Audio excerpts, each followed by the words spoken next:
You're fired. The CEO who broke all her own rules. Vivian Cross built an empire on ice-cold perfection. No mercy, no exceptions, no feelings. But on a rainy Friday night, she stood outside a shabby apartment, mascara running, hands shaking, ready to destroy the one employee who made her feel human. Ryan Parker, perpetually late, perpetually exhausted single dad, opened the door expecting the end. What he got instead was the beginning of everything. Because sometimes the most powerful person in the room isn't the one giving orders, it's the one brave enough to break. Drop a comment with your city below. Let's see how far this story travels. Now, let's begin. The rain hammered Seattle like it had a personal grudge. Vivian Cross stood in the downpour outside apartment 3B, her $1,000 heels sinking into a puddle she would have had someone fired for not draining. Her carefully constructed armor, the sharp suit, the perfectly styled hair, the expression that could freeze blood at 20 paces, was disintegrating. Mascara carved black rivers down her cheeks. Her hands trembled as she raised one fist to knock. She'd built Cross Innovations from nothing into a tech empire worth $3 billion. She'd stared down venture capitalists, hostile takeovers, and her own father's prediction that she'd fail within a year. She'd done it all without flinching, without crying, without ever letting anyone see her break. And now she was about to destroy it all for a man who couldn't even show up to work on time. The door opened before she could knock. Ryan Parker stood in the doorway, barefoot, wearing a faded Seahawks t-shirt with a suspicious stain near the collar that was probably ketchup. His dark hair stuck up in 17 different directions.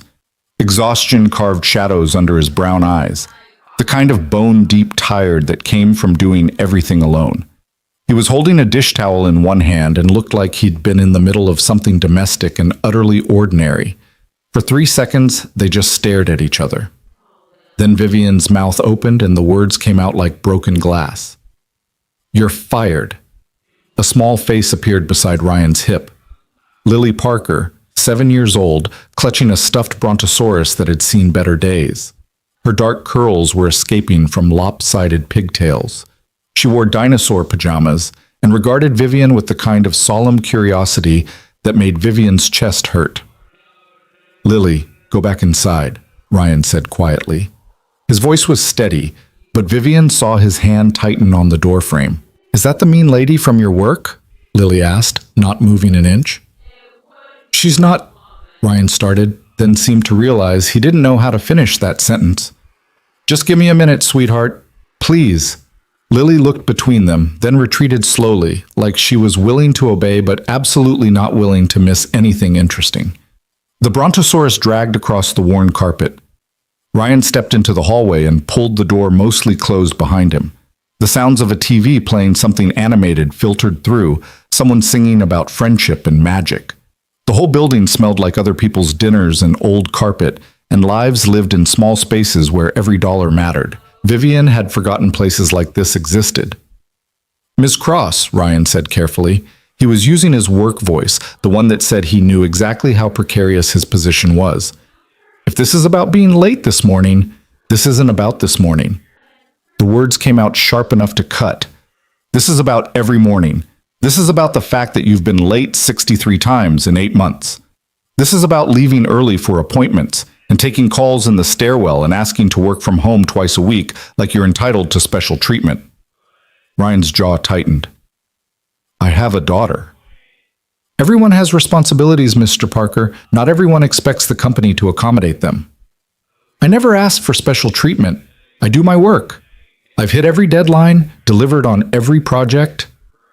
"When you're actually there to deliver them." Vivian took a step closer.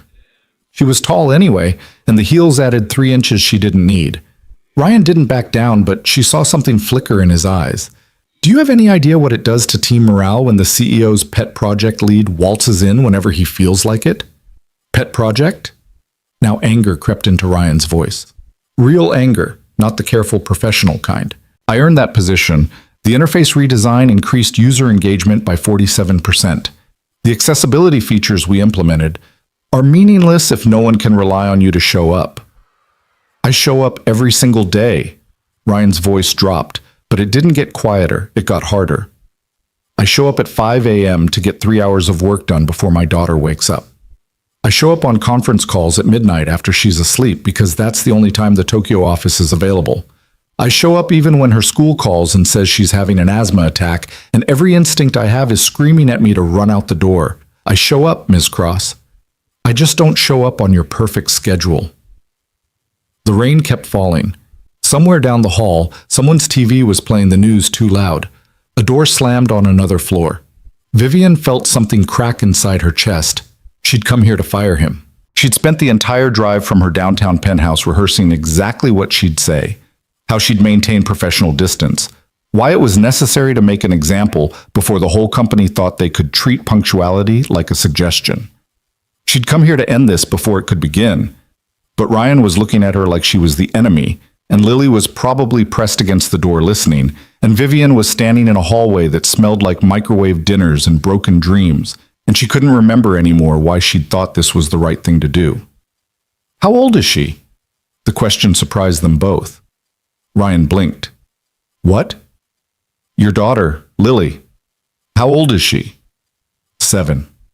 Suspicion crept into Ryan's expression. Why? Vivian didn't answer. She was thinking about a little girl in dinosaur pajamas, about the way Ryan's entire body had angled protectively toward that door, about 63 mornings of being late, and how every single one probably had a story behind it. She was thinking about the fact that Ryan Parker was the best interface designer she'd ever worked with, that his code was clean and elegant, and somehow managed to be both technically brilliant and genuinely user-friendly, which was rarer than unicorns in this industry. She was thinking about the way he'd looked 3 weeks ago during the product demo, explaining features to a room full of investors with such genuine enthusiasm that even the most jaded venture capitalists had leaned forward in their chairs. The way he'd stayed late that night, the one night his ex-wife had taken Lily for the weekend, to help the junior developers debug their code, patient and encouraging, and exactly the kind of mentor Vivian had never had. She was thinking about things she had no business thinking about. You can't fire me, Ryan said quietly. He wasn't pleading. He was stating a fact, looking her dead in the eyes. Not for being late. You'd have to document a pattern of genuine performance issues, and we both know my performance has been exceptional. You'd have to give warnings, follow HR protocols, and even then, I'd have a case for discrimination, single parent, unequal application of attendance policies. I'm aware of employment law, Mr. Parker. Then you know this is personal. Ryan crossed his arms. So what's this really about? The question hung in the wet air between them. What was this really about? Was it about the way her heart rate had picked up last Tuesday when he'd brought her coffee without being asked, somehow remembering that she took it black with 1 sugar? Was it about the fact that she'd rearranged this afternoon's executive meeting specifically so it wouldn't conflict with his daughter's doctor's appointment, and then spent 20 minutes staring at her calendar, wondering when she'd become the kind of person who did things like that? Was it about the terror that came with realizing she'd started looking forward to his morning arrivals, even the late ones, just to see him rush through the door with apologies and coffee stains, and that slightly chaotic energy that made her sterile, perfect office feel almost alive? Go inside, Vivian heard herself say. You're getting wet. You're the one standing in the rain. I'm also your boss. My boss who just showed up at my apartment at 8 p.m. on a Friday to fire me in person. Ryan's expression shifted slightly. That's not normal, Ms. Cross. Nothing about this is normal, Vivian shot back, and immediately regretted it. Ryan studied her face. She watched him notice the mascara, the trembling hands she couldn't quite control, the way she was standing in a puddle in shoes that cost more than his monthly rent and didn't seem to care. Are you okay? He asked. The gentleness in his voice nearly destroyed her. I'm fine. She straightened her spine, reaching for the ice that usually came so easily. This was a mistake. Go back to your daughter. She turned to leave. Miss Cross, you're not fired, Mr. Parker. The words came out flat, professional. But we will be having a conversation about punctuality on Monday morning. 8 a.m. sharp. Don't be late. She made it 3 steps before Ryan spoke again. Thank you. Vivian didn't turn around. For what? For whatever you came here to do instead. She kept walking. Down the hallway with its flickering fluorescent lights, Down the stairs with their industrial carpet worn thin in the middle, out into the rain that had somehow gotten worse. Her car was parked at the curb, a sleek black Mercedes that looked obscene on this street, lined with 15-year-old Hondas and rusting pickup trucks. Her driver started to get out. She waved him off, sliding into the back seat and pulling the door shut on the world outside. "Where to, Ms. Cross?" She should say home.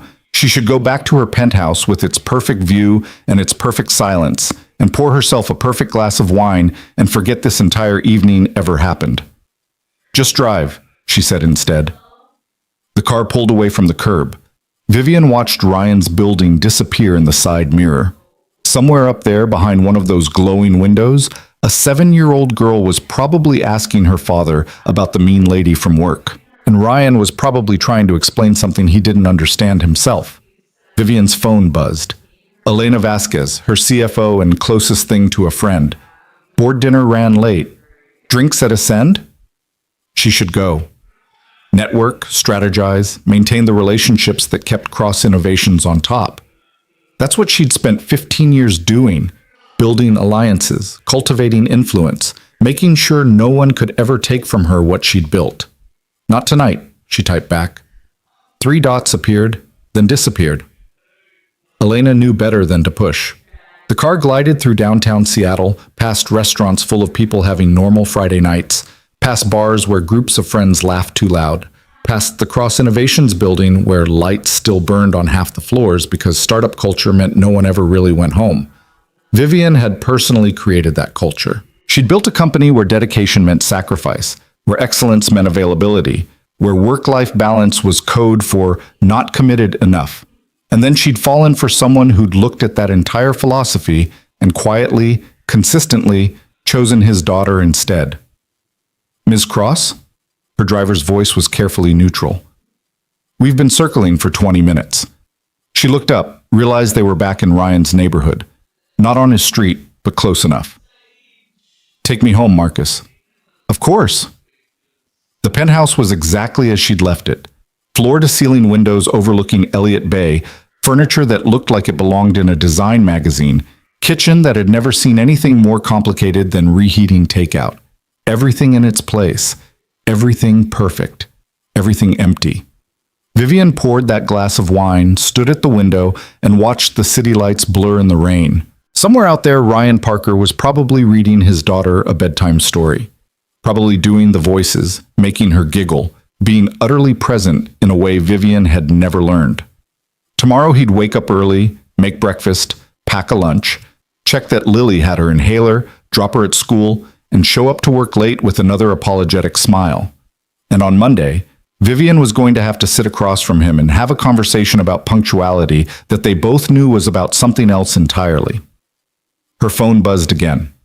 This time it was a calendar reminder. Board meeting, Q3 projections, 8 a.m. Monday. Right. Because she'd scheduled the Ryan conversation for 8 and the board meeting for 8, and apparently her subconscious was trying to create some kind of perfect storm of terrible decisions. Vivian pulled up her calendar, stared at it for a long moment, then moved the board meeting to 9. It was a small thing, insignificant, really. The board would barely notice. But Vivian noticed, because in 15 years of running Cross Innovations, she had never, not once, moved a board meeting for anyone. Until tonight. Until a man who couldn't show up on time had somehow become more important than the people who controlled her company's future. She drained her wine glass and poured another. This was going to be a disaster. Monday morning. Ryan arrived at 7:45.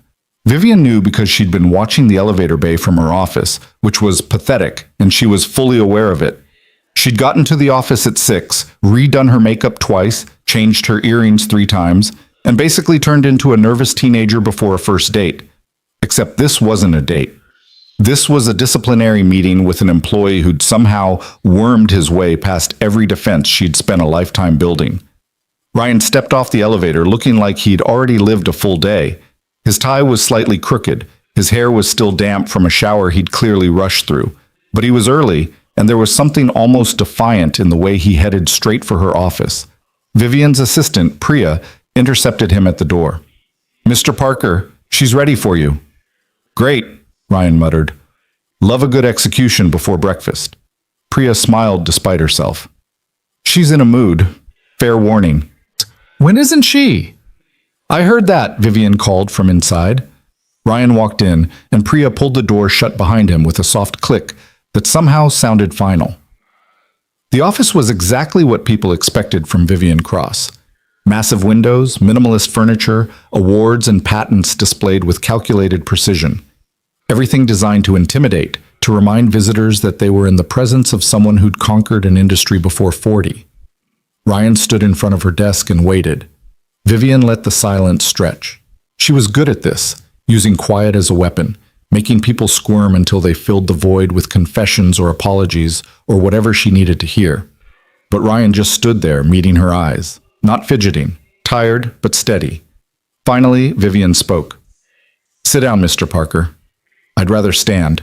That wasn't a request. Ryan sat, but something in his posture said he was doing it as a courtesy, not obedience. Let's get this over with. What do you want? Vivian opened the folder on her desk. Inside was a printed spreadsheet tracking every time Ryan had been late, left early, or requested schedule accommodations over the past 8 months.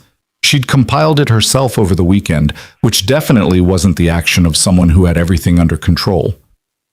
I want to understand, she said carefully, what you think gives you the right to treat company policy as optional. I don't. Your attendance record suggests otherwise. My attendance record reflects reality. Ryan leaned forward slightly. I have a 7-year-old daughter with asthma. I have full custody because her mother decided being a parent was too hard and moved to San Francisco with her new boyfriend. I have exactly 0 family support, no backup childcare, and a school that starts at 8:30. So yes, I'm late sometimes. I'm also here until midnight when you need me. I'm available on weekends. I've never missed a deadline or delivered substandard work. So if you want to fire me for not fitting into your perfect 9-to-5 fantasy, go ahead, but we both know this isn't about attendance. The folder seemed to mock her from the desk. All those carefully compiled numbers, and Ryan had just dismissed them in 30 seconds.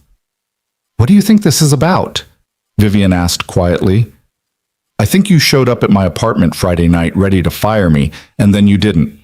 I think something changed your mind, and it wasn't my sparkling personality or my attendance record. So either tell me what's really going on, or let me get back to work. Vivian closed the folder. You're getting a raise. Ryan froze. What? 40,000, plus a flexible schedule policy that allows you to work remote 2 days a week, provided you maintain availability for critical meetings, plus reimbursement for dependent care expenses up to 5,000 annually. I don't... Ryan shook his head like he was trying to clear it. I don't understand. You're one of the best designers I've ever worked with.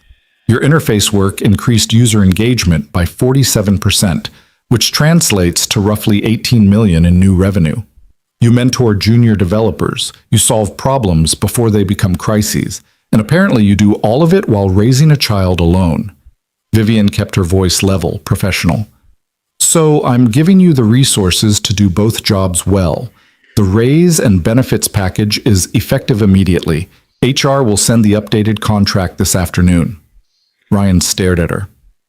This is insane. This is business. Good talent should be compensated appropriately. Good talent that you tried to fire 3 days ago. I didn't try. If I'd wanted you fired, you'd be gone. Vivian stood, moving to the window because sitting still was becoming impossible. Consider this an investment in retaining critical assets. I'm not an asset, Miss Cross. I'm a person. She turned back to face him. I'm aware. Are you? Ryan stood as well, and suddenly the space between them felt both too large and not nearly large enough. Because I've worked here 8 months, and until Friday night, I don't think you saw me as anything except a productivity metric. And now you're throwing money at me like that changes something. It changes your ability to care for your daughter while maintaining your career, Vivian shot back, unless you're too proud to accept help. Help would have been moving my meetings when I had to take Lily to the emergency room at 2 a.m. because she couldn't breathe. Help would have been understanding when I said I needed to leave early for parent-teacher conferences. This isn't help, Ms. Cross. This is guilt. The accusation hung in the air between them. You're right, Vivian said softly. Ryan blinked. What? You're right. I should have accommodated your situation months ago. I should have recognized that someone doing excellent work while managing extraordinary circumstances deserves support, not criticism. She moved back to her desk, pulled out a second folder. So in addition to the raise and benefits, I'm implementing company-wide policy changes. Flexible scheduling for parents, protected time for family emergencies, remote work options for positions that allow it. The board is reviewing the proposal this morning. Ryan sat down slowly. You can't rebuild company policy because you feel bad about one conversation. I'm not rebuilding policy because I feel bad. I'm rebuilding it because it's better business. Talented people have lives outside work. Pretending they don't just means we lose them to companies that figured that out first. So this has nothing to do with Friday night. Friday night was a wake-up call, Vivian admitted, about a lot of things. Ryan studied her face. She forced herself not to look away, even though everything in her was screaming to retreat behind professional distance. What happened to you? Ryan asked finally. To make you think caring about people is a weakness? The question hit like a physical blow. Vivian could have deflected, should have reminded Ryan that her personal history was none of his business, and this meeting was over. Instead, she heard herself say, "My father told me I'd never succeed because I was too soft, too emotional, too concerned with being liked instead of being respected." The words came out flat, recited. So I fixed it. I became exactly what the business world wanted. Hard, focused, uncompromising. And it worked. I built something extraordinary. At what cost? That's not your concern, Mr. Parker. It became my concern when you showed up at my door crying. Ryan's voice gentled. You can pretend Friday night didn't happen, but we both know it did. And I don't think you came there to fire me. I think you came there because you were drowning and needed someone to see it. Vivian's hands clenched. You're out of line. Probably. Ryan stood, moved toward the door, then stopped. For what it's worth, Miss Cross, I think the person you used to be, the one your father said was too soft, she's still in there. And she's not weakness. She's the only part of you that's real. He left before she could respond. Vivian stood alone in her office, surrounded by awards and patents and evidence of success, and felt more hollow than she'd felt in 15 years. Her phone buzzed. Priya. Board meeting in 15. They're in the conference room. Right. Time to convince 8 powerful people that completely restructuring company policy wasn't a sign that their CEO was losing her edge. Vivian gathered her materials, checked her reflection in the window, and became the person the board expected to see. Confident, controlled, completely certain. She almost believed it herself. 3 weeks later. The coffee cart outside Cross Innovations had become Ryan's morning ritual, partly because their coffee was better than the office sludge, partly because it gave him 5 minutes to decompress between dropping Lily off and facing whatever corporate drama awaited upstairs. Usual? The barista already had his cup ready. Please. And one of those blueberry muffins. Rough morning? Is there any other kind? Ryan paid, grabbed his order, and turned to find Vivian Cross standing 3 feet away, clearly waiting her turn in line. He nearly dropped the coffee. She was dressed in her standard CEO armor, tailored suit, heels that added unnecessary height, expression that could freeze helium. But there was something different about the way she stood there, like she was trying very hard to look casual and not quite pulling it off. Mr. Parker, she said formally. Ms. Cross. Ryan stepped aside. Didn't realize you knew this place existed. I'm expanding my horizons. She ordered something complicated involving oat milk and extra shots, then waited beside him while the barista worked. How's Lily? The question surprised him. She's good. Finally sleeping through the night without the nebulizer, which is huge. That's excellent. Vivian accepted her coffee, and for a moment they just stood there in awkward proximity. The flexible schedule is helping? It's been a game changer, Ryan admitted. Working from home Tuesdays and Thursdays means I can take her to her pulmonologist appointments without the whole production of calling in favors. So thank you, genuinely. Something shifted in Vivian's expression. You're welcome. They started walking toward the building together, which felt both natural and completely bizarre. 3 weeks ago, Ryan would have rather walked through traffic than spend voluntary time near his terrifying CEO. Now she was asking about his daughter and buying overpriced coffee like a normal human. The new policy rollout is going well, Vivian said as they crossed the lobby. Adoption rate is at 63% across departments. Employee satisfaction scores are up 18 points. That's great. Ryan pushed the elevator button. Told you it was good business. You were right about a lot of things. The elevator arrived.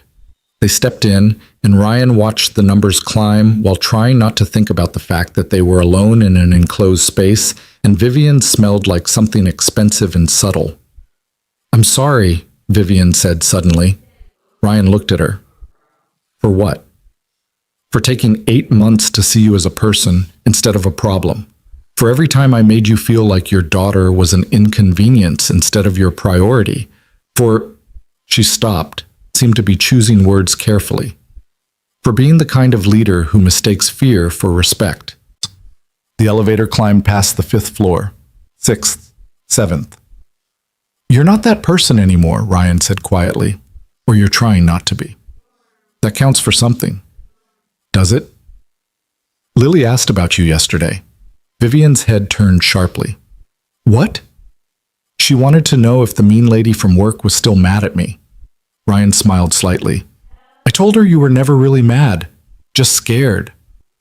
You told your 7-year-old daughter that I was scared? She's 7, not stupid. Kids are better at reading people than adults give them credit for. The elevator reached their floor. Doors opened. Neither of them moved. She also said you had pretty earrings. Vivian touched one ear automatically. When did she see my earrings? Friday night. She was absolutely glued to the door listening to everything. I got a full debrief afterward. Ryan stepped out into the hallway. Fair warning, if you ever talk to her, she'll probably ask approximately 8,000 questions about your job and whether you have any dinosaurs. Dinosaurs? It's her current obsession. Last month was space. Before that, ancient Egypt. Ryan paused outside his office. She's convinced there are undiscovered species in your building's basement. I haven't had the heart to tell her it's just storage and server rooms. Vivian was looking at him with an expression Ryan couldn't quite read. You're a good father. I'm a tired father who's mostly improvising. That's what good parenting is, from what I understand. She shifted her coffee to her other hand. I have a meeting. Right.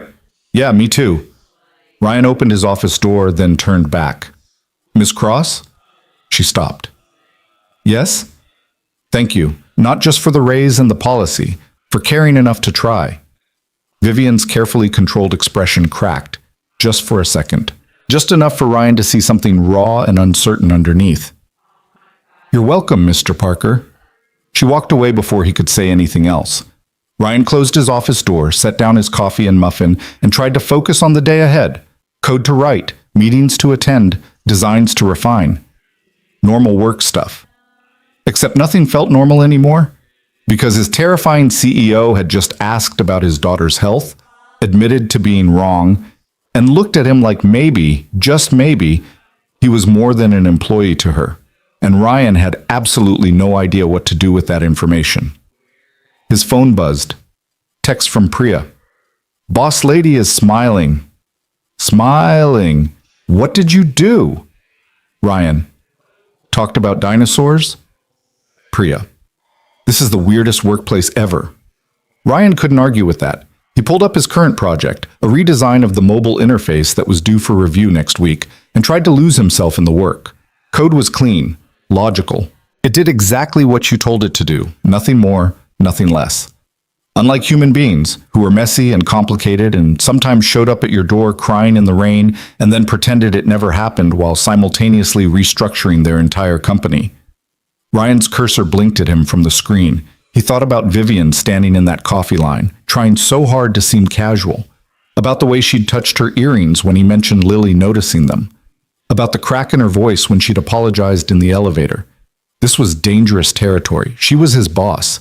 She held his career in her hands. She could destroy everything he'd built with one conversation with HR. But she'd also seen him at his messiest, exhausted and ketchup-stained and drowning in single-dad chaos. And instead of crushing him, she'd tried to help. Ryan's phone buzzed again. This time it was Lily's school.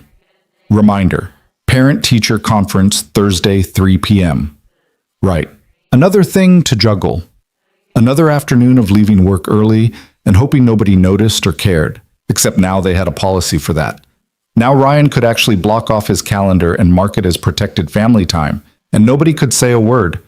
Because Vivian had changed the rules. For him, because of him. Maybe. Ryan saved his work, grabbed his coffee, and headed to the morning team meeting where he absolutely would not spend the entire time thinking about his CEO's smile when she'd asked about Lily. He failed spectacularly. Thursday afternoon, Lily's school. The elementary school conference room was designed to make adults feel like giants visiting a miniature world. Tiny chairs, tiny desks, walls covered in finger paintings, and construction paper projects that represented someone's very best effort. Ryan folded himself into a chair clearly made for someone Lily's size and waited for Mrs. Patterson to finish with the previous parent. His phone buzzed. Work email. He ignored it. The policy was clear. Protected family time meant work didn't exist. Vivian had put it in writing, sent it to every department head, made it non-negotiable. Ryan was still getting used to the idea that his daughter's doctor appointments and school conferences weren't things he had to hide or apologize for. Mr. Parker? Mrs. Patterson emerged from the classroom, smiling. She was in her 50s, the kind of teacher who'd seen everything and still somehow maintained genuine affection for children. Come on in. Ryan followed her into the classroom, where Lily's desk was covered in drawings of what appeared to be dinosaurs wearing spacesuits. So, Mrs. Patterson settled into her adult-sized chair with visible relief. Let's talk about Lily. Is everything okay? Ryan's default setting was worry. Came with the single-parent territory. Everything is wonderful. Lily's reading above grade level, her math skills are strong, and she's incredibly creative. Mrs. Patterson pulled out a folder of Lily's work. But I wanted to talk to you about her social development. Ryan's stomach dropped. Is she having trouble making friends? Not at all. Actually, the opposite. Lily's become the unofficial problem solver for her peer group. When there's a dispute at recess, other kids come to her for mediation. When someone's upset, she's the first one to notice and offer help. That's good, right? It's excellent. It also means Lily's taking on a lot of emotional labor for a 7-year-old. Mrs. Patterson leaned forward. She mentioned that her mom doesn't visit much, and that you work really hard, and sometimes you're tired. Ryan felt the familiar guilt spike. I try not to let her see. Mr. Parker, you're doing an amazing job. That's not what I'm saying. Mrs. Patterson's voice was gentle. I'm saying that Lily's learned to be very aware of other people's emotions and needs, which is a beautiful quality, but I want to make sure she also knows it's okay to ask for what she needs. She asks for things, Ryan said, a little defensively. She tells me when she needs help with homework or when she's not feeling well. Those are practical needs. I'm talking about emotional ones. Mrs. Patterson pulled out one of Lily's drawings, a picture of 2 stick figures, one tall and one small, standing under a rainbow. Last week we did an assignment about wishes. Most kids wished for toys or pets. Lily wished for you to not be sad anymore. The words hit Ryan like a punch to the chest. I didn't know she thought I was sad. Kids notice everything, Mrs. Patterson said quietly, and they internalize it. Lily's taking care of you emotionally because she's smart enough to see you're struggling, even when you try to hide it. Ryan looked at the picture. Lily had drawn him with a smile, but there was something about the way she'd added extra lines around the eyes that suggested she'd been trying to capture something specific. Tired. She'd drawn him looking tired. What do I do? Ryan asked.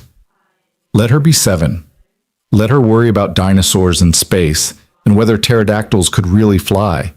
You carry the adult burdens, even when it's hard. Mrs. Patterson smiled. And maybe take care of yourself a little too, because Lily's going to mirror whatever she sees at home. Ryan nodded, not trusting his voice. They spent another 20 minutes going over Lily's academic progress. All excellent, no concerns there, before Ryan escaped to his car and just sat for a minute. His daughter was worried about him being sad. His 7-year-old daughter had looked at his life and decided her wish wasn't for a puppy or a trip to Disneyland, but for him to be okay. Ryan's phone buzzed. Work email again, probably something urgent that could wait until tomorrow. He opened it anyway. From Vivian Cross. Subject: Project Review. Can we move it? Mr. Parker, I realize the mobile interface review is scheduled for tomorrow at 2 p.m. Priya mentioned you have a parent-teacher conference Thursday afternoon, and I'm wondering if the scheduling caused any complications. We can move the review to Monday if that's more manageable. VC Ryan stared at the email. Vivian had personally rescheduled a project review. She'd asked Priya about his calendar. She was offering flexibility without him having to request it. He typed back, Ms. Cross, conference is over. I can make tomorrow's meeting, but thank you for asking. Ryan. Her response came within 30 seconds. How did it go? Ryan looked at his phone for a long moment. This wasn't business correspondence anymore. This was something else. He typed, Lily's doing great academically. Apparently she's the class therapist at recess. 3 dots appeared, disappeared, appeared again. She gets that from you. Ryan. I don't have any idea what I'm doing. Vivian. Neither do I. Different context, same feeling. Ryan. You seem to have everything figured out. Vivian. I'm excellent at pretending, less excellent at actual living. The honesty of that statement made Ryan's chest ache. He sat in his car in the elementary school parking lot, watching other parents collect their kids from after-school programs, and tried to figure out what was happening here. His CEO was texting him about feelings. His CEO, the woman who'd built a billion-dollar empire on being untouchable, was admitting she didn't have everything figured out. His CEO was becoming something that felt dangerously close to a friend. Ryan. For what it's worth, you're doing better than you think. Vivian. Evidence? Ryan. You asked about Lily. You moved the meeting. You're trying. Vivian. Trying doesn't feel like enough. Ryan. It's more than most people do. The 3 dots appeared and stayed there for almost a minute. Ryan watched them, wondering what she was typing and deleting. Finally, thank you. See you tomorrow at 2. Ryan set his phone down and drove to pick up Lily from her after-school program. She bounded into the car wearing her backpack and carrying 3 different art projects that would definitely end up on their refrigerator. How was school, Bug? Good! We learned about volcanoes and I told everyone about the super volcano under Yellowstone and Mrs. Patterson said I was very informative but maybe should save scary facts for after lunch. Ryan smiled despite everything. Probably fair. How was work?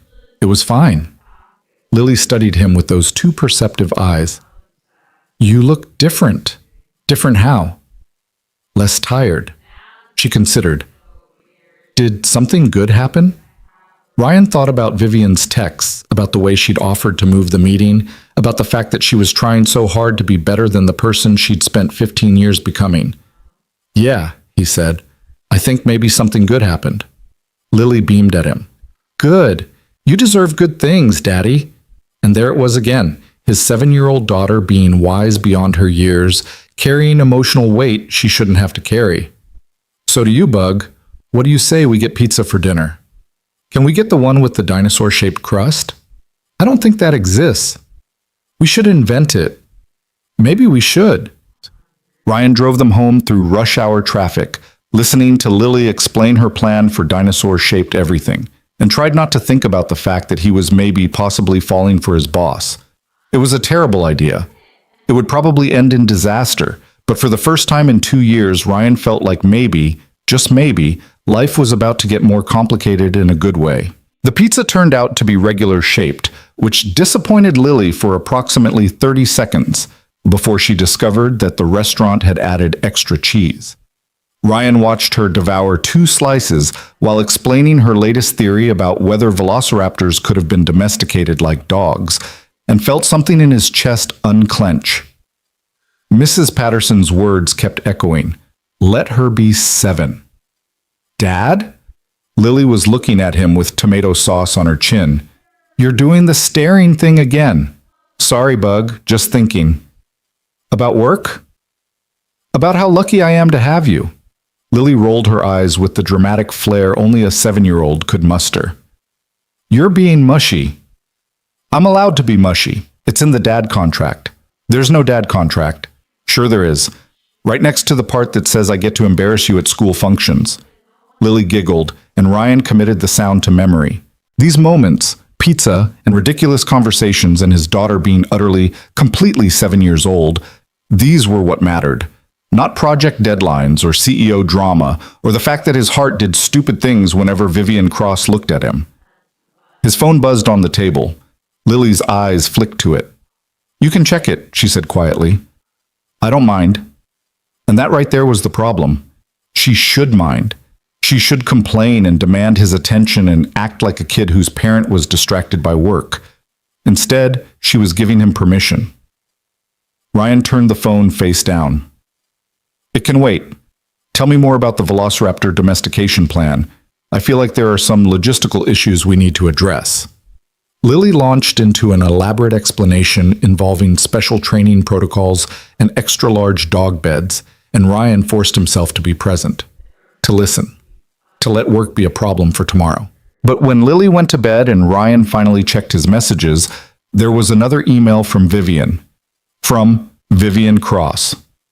Subject: "Tomorrow I've been thinking about the project review, and I'd like to suggest a different approach. Instead of the full executive presentation, what if we did a working session, just you, me, and the actual interface? I want to understand your design philosophy, not just see polished slides. If that makes you uncomfortable given our complicated recent interactions, I understand. We can keep it formal." VC Ryan read the email 3 times. A working session meant hours together, close proximity, actual conversation instead of corporate performance. It was either the best idea or the worst idea, and Ryan genuinely couldn't tell which. He typed, "Working session sounds good. I'll bring the prototype builds." Her response came immediately. "Thank you." And Ryan, stop checking work email after 8 p.m. That's an order. Ryan smiled despite himself. "You're emailing me at 9:47. Vivian, do as I say, not as I do. Ryan, that's definitely in the CEO handbook. Vivian, Chapter 3, right after strategic hypocrisy. Ryan, good night, Ms. Cross. Vivian, good night, Ryan. He stared at his name on the screen, not Mr. Parker. Ryan, this was definitely a terrible idea. Ryan closed his laptop and went to bed, where he absolutely did not spend an hour thinking about Vivian's smile when she'd asked about Lily, or the crack in her voice when she'd apologized, or the way she signed her emails with just her initials, like she was trying to be less formal, but didn't quite know how. The next morning, Ryan arrived at the office at 7:30 with 3 different prototype builds loaded on his tablet and a coffee from the good cart downstairs. His hands were steady. He was a professional. He could absolutely handle a working session with his CEO without turning into a disaster. Priya looked up from her desk as he approached Vivian's office. She's been in there since 6. Fair warning, she's reorganized her entire workspace, and I think she changed outfits twice. Why are you telling me this? Because watching you two pretend you're not orbiting each other is the best entertainment I've had in years. Priya grinned. Also because I like you and I don't want her to accidentally terrify you back into purely professional distance. She's trying, she's just not great at people. I've noticed. She asked me yesterday what 7-year-olds like. Spent 20 minutes researching dinosaur facts. Priya's expression softened. That woman has never asked a personal question about anyone's life in the 5 years I've worked here, and now she's learning about pterodactyls, so whatever you're doing, keep doing it. Ryan's chest did something complicated. I'm not doing anything. Sure you're not. Priya waved him toward the door. Go on, she's waiting. Ryan knocked, heard Vivian's crisp, come in, and entered to find her standing by the window with her back to the door. She turned as he entered, and he noticed immediately that Priya was right. This wasn't CEO armor. Vivian was wearing tailored pants and a silk blouse instead of a full suit. Her hair was down instead of pulled back, and she looked almost nervous. Ryan, thank you for coming early. Of course, he set his tablet on the conference table in her office. I have 3 different versions of the interface loaded. We can walk through the user flow for each, and before we start, Vivian interrupted, I need to say something. Ryan's stomach dropped. Here it came. the professional boundary speech, the reminder that Friday night and text messages and dinosaur facts didn't mean anything. Okay, he said carefully. Vivian crossed her arms, then uncrossed them, then seemed to realize she was fidgeting and forced her hands to her sides. I'm not good at this, at being a person instead of a position. My default setting is professional distance because it's safe and I know how to do it. But I'm trying to be better, and that means being honest with you. Honest about what? About the fact that I value your opinion, not just professionally, but personally. I've spent 15 years surrounding myself with people who tell me what I want to hear, and you don't do that. You challenge me. You call me out when I'm wrong. You make me want to be the person I used to think I could be. Vivian took a breath. So when we do this working session, I need you to be completely honest. If my ideas are bad, tell me. If I'm missing something obvious, say it. Don't soften your feedback because I'm your boss. Ryan studied her face. You really want honest feedback? I really do. Okay, Ryan pulled up the first prototype. Then I'll start by saying that your original vision for the mobile interface was brilliant, but completely impractical for actual users. Something flickered in Vivian's expression. Surprise, maybe, or approval. Go on. They spent the next 2 hours dismantling and rebuilding the interface design. Vivian asked sharp questions. Ryan gave detailed answers. They disagreed about navigation flow, debated color schemes, and completely rewrote the user onboarding process while standing shoulder to shoulder at the table. At some point, Vivian's coffee cup ended up next to Ryan's. At some point, their hands both reached for the tablet at the same time, and Vivian pulled back with an apologetic smile. At some point, Ryan forgot to be nervous and just fell into the work the way he did when something genuinely mattered. This is good, Vivian said finally, reviewing the revised mock-ups. This is exactly what we needed. How did you know the 3-step onboarding would solve the abandonment rate? User testing. I recruited 20 people from the coffee cart and bought them free drinks in exchange for 10 minutes of honest feedback. Vivian stared at him. You did grassroots user research at a coffee cart? The best insights come from real people, not focus groups. Plus, the coffee cart has a better demographic mix than our usual testing pool. Ryan pulled up his notes. Turns out people over 50 were abandoning because the initial interface was too cluttered. People under 30 were leaving because it felt patronizing. The 3-step flow solves both problems. That's genius. That's talking to actual humans instead of assuming we know what they want. Vivian was looking at him with an expression Ryan couldn't quite read. You should be leading this entire division. I'm happy where I am. Why? You're clearly capable of more. Because more would mean less time with Lily, and she's more important than any promotion. Ryan met Vivian's eyes. That's not lack of ambition. That's knowing what matters. Vivian was quiet for a moment. I never learned that lesson. It's not too late. Isn't it? Vivian moved to the window, looking out at the city skyline. I'm 42 years old. I've built a company and lost everything else. No family, no real friends, no life outside these walls. What matters to me is quarterly earnings and market share and beating competitors I don't even care about. That's not true. Which part? The part where you don't care about anything else. Ryan joined her at the window. You restructured company policy for parents you'll never meet. You learned dinosaur facts because my daughter likes them. You asked how Lily was doing like it actually mattered to you. It does matter. Then you haven't lost everything. You're just starting to find things worth caring about. Vivian turned to look at him, and the vulnerability in her expression made Ryan's breath catch. What if I don't know how? What if you're already doing it? They stood there in the morning light, close enough that Ryan could see the exact shade of gray in Vivian's eyes, and something shifted in the space between them. Something that felt both dangerous and inevitable. Vivian's phone rang, shattering the moment. She glanced at the screen and her entire posture changed, shoulders back, expression cooling, CEO armor sliding into place. I need to take this, board chair. She answered with crisp professionalism. Robert? Yes, I received your message about the quarterly review. Ryan gathered his tablet and notes, preparing to leave. Vivian covered the phone. Wait, please. This will just take a minute. So Ryan waited, pretending to review his designs while actually listening to Vivian handle whatever crisis the board was manufacturing this week. Her voice never wavered, never showed uncertainty. She was brilliant and commanding and utterly in control. But Ryan had seen the person underneath now. The one who admitted she didn't know how to care about things. The one who looked vulnerable and uncertain and real. Vivian ended the call and turned back to him. Sorry, where were we? You were having an existential crisis and I was being inappropriately honest with my boss. A smile tugged at Vivian's mouth. Right, the usual Friday morning. It's actually Friday? You didn't know what day it was? Single parent. Every day is the same exhausting blur. Ryan checked his watch. Speaking of which, I need to pick Lily up at 3 for her pulmonologist appointment. Of course. Go. This was helpful. Vivian hesitated. Would you want to continue the working session next week? There's a lot more we could refine. Are you asking for more feedback or more time? Vivian's expression shifted into something that might have been a smile if she let herself commit to it. Maybe both. Then yes, next Friday works. It's a date, Vivian caught herself.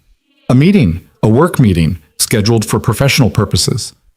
Definitely very professional, Ryan agreed, fighting his own smile. He made it to the door before Vivian spoke again. Ryan? He turned back, said, thank you for being honest, for not treating me like I'm untouchable. You're not untouchable, Vivian. You're just scared of being touched. The words hung in the air between them. Ryan saw Vivian's breath catch, saw something crack in her careful composure. Then he left before either of them could say something they couldn't take back. The rest of the day passed in a blur of code and meetings and trying not to think about the way Vivian had looked at him in that moment before her phone rang. Ryan picked up Lily, sat through the pulmonologist appointment, heard that her asthma was stable and the new medication protocol was working, and drove home feeling like his life was balanced on the edge of something. Dad? Lily was drawing in the back seat. Can I ask you something? Always. Do you like your boss? Ryan nearly drove through a red light. What? You talk about her different now. Before you always seemed stressed when you mentioned work. Now you seem happy. 7 years old and reading him like a book. She's become easier to work with, Ryan said carefully. Because she's nicer or because you like her? Lily, it's okay if you like someone, Dad. I want you to be happy. And there it was again. His 7-year-old daughter carrying emotional weight she shouldn't have to carry, worrying about his happiness instead of her own. Bug, my job is to make sure you're happy and safe, not the other way around. But you're always doing stuff for me. Who does stuff for you? Ryan pulled into their apartment complex parking lot and turned to look at his daughter. You do stuff for me all the time. You make me laugh. You show me your drawings. You tell me about volcanoes and dinosaurs and all the amazing things you're learning. That's more than enough. But what about grown-up stuff, like dating and kissing and all that? Where's this coming from? Lily shrugged, suddenly very interested in her drawing.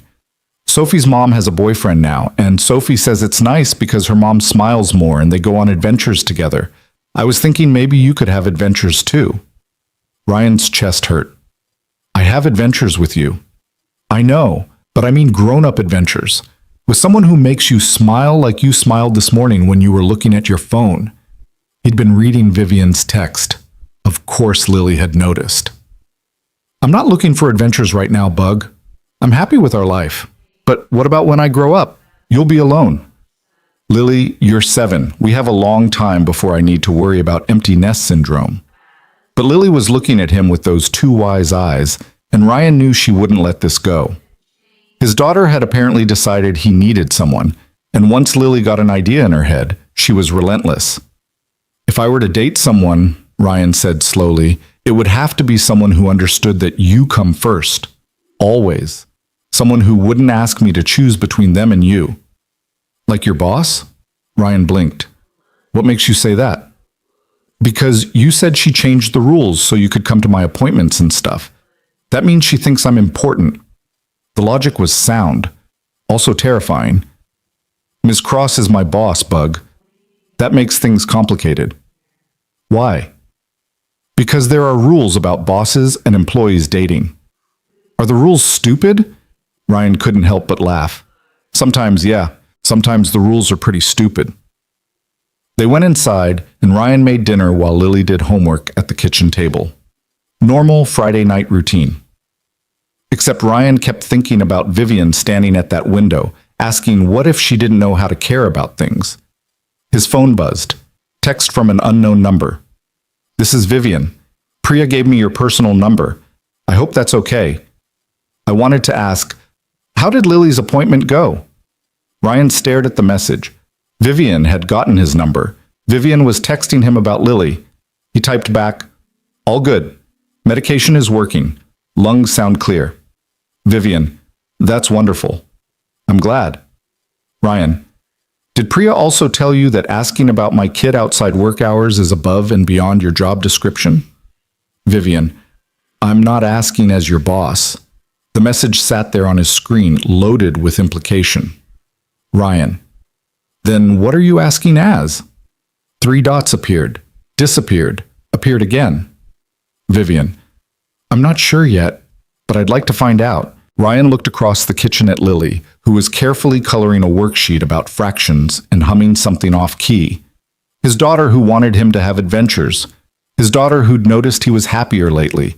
His daughter who would be absolutely devastated if this went wrong and Ryan lost his job.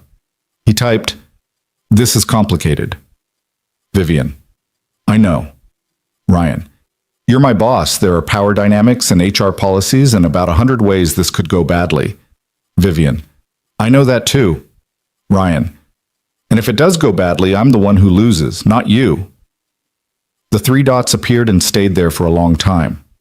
Vivian, you're right. I have all the power here, which means you have all the risk. That's not fair, and I can't change it. But I can promise that if you tell me to stop, I'll stop. No consequences, no retaliation, no weirdness at work. You have my word. Ryan, why are you doing this? Vivian, because for 15 years I've built my entire life around being untouchable. And then you showed up late to work with coffee stains on your shirt, being completely yourself without apology, and I realized I've been building a prison instead of a life. Ryan's hands were shaking slightly as he typed, I have a 7-year-old daughter who comes before everything else, including this, including you. Vivian, I would never ask you to choose. Lily should come first. She deserves that. Ryan, she asked about you today, wanted to know if I like you. Vivian, what did you tell her? Ryan looked at his phone for a long moment. Then he typed the truth. I told her it's complicated, but I didn't say no. Vivian, is that progress? Ryan, I honestly don't know. Vivian, fair enough. I should let you have your evening. Have a good weekend, Ryan. Ryan, you too. He set down his phone and found Lily watching him with a knowing expression. Was that her? She asked. Who? Your boss, the one with the pretty earrings. How did you? Yes, it was her. She was asking about your doctor's appointment. Lily beamed like she'd solved a puzzle. She cares about you. It's not that simple, Bug. Why not? If someone cares about you and you care about them, that's good. That's what friendship is. She's not exactly a friend. What is she? Ryan had no idea how to answer that question. She's someone I work with who's trying to be better than she used to be, and I'm trying to help her do that. By going on adventures? By having conversations, very boring grown-up conversations about work stuff. Lily looked skeptical, but let it drop, returning to her homework. Ryan finished making dinner and tried not to think about the fact that he'd just admitted to Vivian Cross, his CEO, his boss, the person who controlled his career, that he hadn't said no when his daughter asked if he liked her.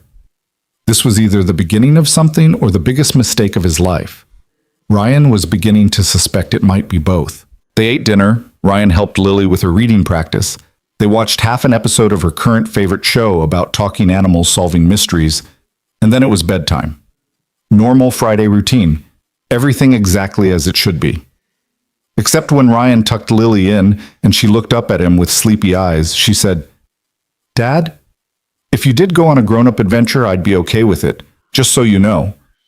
Thanks, Bug. I'll keep that in mind. I mean it. You deserve to be happy too. Ryan kissed her forehead and turned off the light, then stood in the hallway for a long moment trying to remember when his daughter had become so perceptive and so concerned with his emotional well-being. Mrs. Patterson's words echoed again. She's taking on a lot of emotional labor for a 7-year-old. Ryan made a mental note to be more careful about what Lily saw, what she worried about.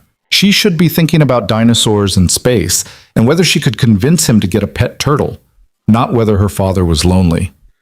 His phone buzzed one more time. Vivian, one more thing. Next Friday's working session. Would you be comfortable if we did it somewhere other than my office? Maybe the design lab where there's less formality? Ryan, that works. Why the change? Vivian, because I want you to feel like we're equals, even if technically we're not. Ryan, technically you could fire me with one conversation. Vivian, I would never do that to you, or to Lily. The fact that Vivian included Lily in that statement made something in Ryan's chest ache. Ryan, design lab sounds good. See you next week. Vivian, thank you for today, for being honest, for making me think I could be someone different. Ryan, you already are someone different. You just haven't noticed yet. This time Vivian didn't respond, but Ryan could picture her sitting in her perfect penthouse, looking at that message, maybe almost believing it. He got ready for bed, set his alarm for tomorrow's early morning grocery run, and tried to sleep. Instead, he lay awake thinking about Vivian's vulnerability, about Lily's two wise observations, about the fact that his carefully controlled life was starting to spin into something he couldn't predict or manage. And the terrifying part was that he wasn't sure he wanted to stop it. Somewhere across the city, in a penthouse with floor-to-ceiling windows, Vivian Cross was probably having the exact same realization. Ryan's last thought before sleep finally claimed him was that Monday morning was going to be very interesting. He had no idea how right he was. Monday morning arrived with Seattle's typical gray drizzle and Ryan's alarm going off at 5:30. He'd slept maybe 4 hours, his mind refusing to quiet down after that text conversation with Vivian. The design lab meeting wasn't until Friday, which meant 5 days of normal work interactions while pretending his CEO hadn't basically admitted she was interested in him as more than an employee. Ryan made coffee, packed Lily's lunch, and was reviewing code on his laptop when his daughter shuffled into the kitchen at 6:45, wearing mismatched socks and her hair sticking up in 3 directions. "Morning, bug." Lily mumbled something that might have been a greeting and face-planted onto the kitchen table. "Not a morning person today?" "Sophie's having a birthday party Saturday and everyone's going to Laser Quest and I really want to go, but what if I have an asthma attack in the middle and ruin everything?" Ryan closed his laptop and moved to sit beside her. "First, you wouldn't ruin anything. Second, we'll make sure you have your inhaler. Third, when's the last time you had an attack during physical activity?" "Not since the new medicine." "Exactly. You're doing great, Bug. You can handle Laser Quest." Lily lifted her head slightly. "What if the other kids think I'm weird because I have to use my inhaler?" "Then those kids aren't worth worrying about." "But I bet they won't even notice. And if they do, you get to explain how inhalers work and turn it into a teaching moment. You love teaching moments." That got a small smile. "I do like teaching people stuff." "There you go. Now eat breakfast so we're not late." They made it through the morning routine with only minor chaos. One lost shoe, one debate about whether dinosaurs would enjoy Laser Quest, and one moment where Lily informed him his tie was crooked and fixed it with the solemnity of someone performing surgery. Ryan dropped her at school at 8:27, which meant he'd arrive at work at 8:53, which was still technically late by corporate standards, but early by his own recent track record. He was halfway to the office when his phone rang. Vivian's name on the screen made his heart rate spike in a way that was absolutely inappropriate for 8:45 on a Monday morning. "Hello?" "Ryan, good morning." Vivian sounded crisp and professional, like the weekend texts had never happened. "I'm calling about the quarterly product review scheduled for next month. I'd like you to present the mobile interface redesign to the executive team." Ryan pulled into the parking garage. "That's usually a director-level presentation. You did the work. You should present it. Unless you're uncomfortable with public speaking?" "I'm fine with public speaking. I'm questioning why you're giving me this visibility." "Because you earned it. And because I'm tired of taking credit for other people's innovations. Vivian paused. Also because I trust you to handle questions I can't answer about actual user experience. Ryan parked and sat in his car for a moment. This is a big opportunity. It is. Is this because of our conversation Friday? Because I don't need special treatment? This has nothing to do with Friday. Vivian's voice sharpened slightly. This is about putting the right person in front of the board. If anything, I'm correcting a pattern where I've historically taken credit for my team's work. You're not getting an opportunity because I like you, Ryan. You're getting it because you're the best person for the job. The distinction mattered, and they both knew it. Okay, I'll do it. Good, we'll schedule prep sessions over the next few weeks. Priya will coordinate. Vivian hesitated. How was your weekend? The shift from professional to personal gave Ryan whiplash. It was good. Grocery shopping, playground time, the usual excitement. Lily's party is Saturday? Her friend's party. Laser quest. Lily's convinced she's going to embarrass herself. Why would she think that? Asthma anxiety. She's worried about having an attack in front of other kids. Vivian was quiet for a moment. That's a lot of weight for a 7-year-old to carry. Yeah, I'm working on it. You're a good father, Ryan. Don't let anyone make you doubt that. The gentleness in her voice made his chest tight. Thanks. I should get inside. Of course. See you at the 10 a.m. status meeting. She hung up before he could respond, leaving Ryan sitting in his car trying to figure out how Vivian managed to be both his intimidating CEO and someone who cared about his daughter's birthday party anxieties in the same 2-minute conversation. He grabbed his bag and headed inside, where the day proceeded with aggressive normalcy. Meetings happened, code got written, problems got solved. Ryan saw Vivian twice. Once in the status meeting where she was pure professional excellence, and once in the hallway where she gave him a brief nod that somehow felt loaded with everything they weren't saying. By Wednesday, Ryan had almost convinced himself that Friday's working session would be fine and normal and completely professional. Then Thursday happened. Ryan was deep in code, headphones on, when someone tapped his shoulder. He looked up to find Marcus Chen from the design team looking panicked. We have a problem. Major client presentation tomorrow, and the prototype just crashed, like completely bricked. We can't recover the build.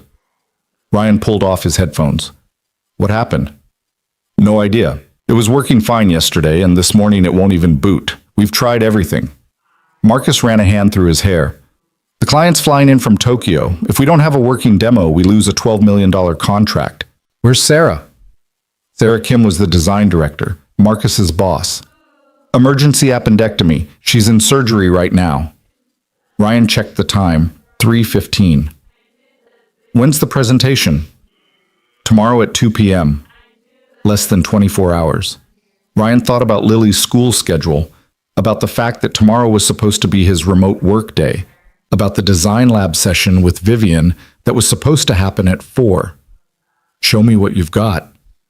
The next 6 hours were a blur of debugging, rebuilding, and explaining to increasingly stressed designers that panic wouldn't fix code.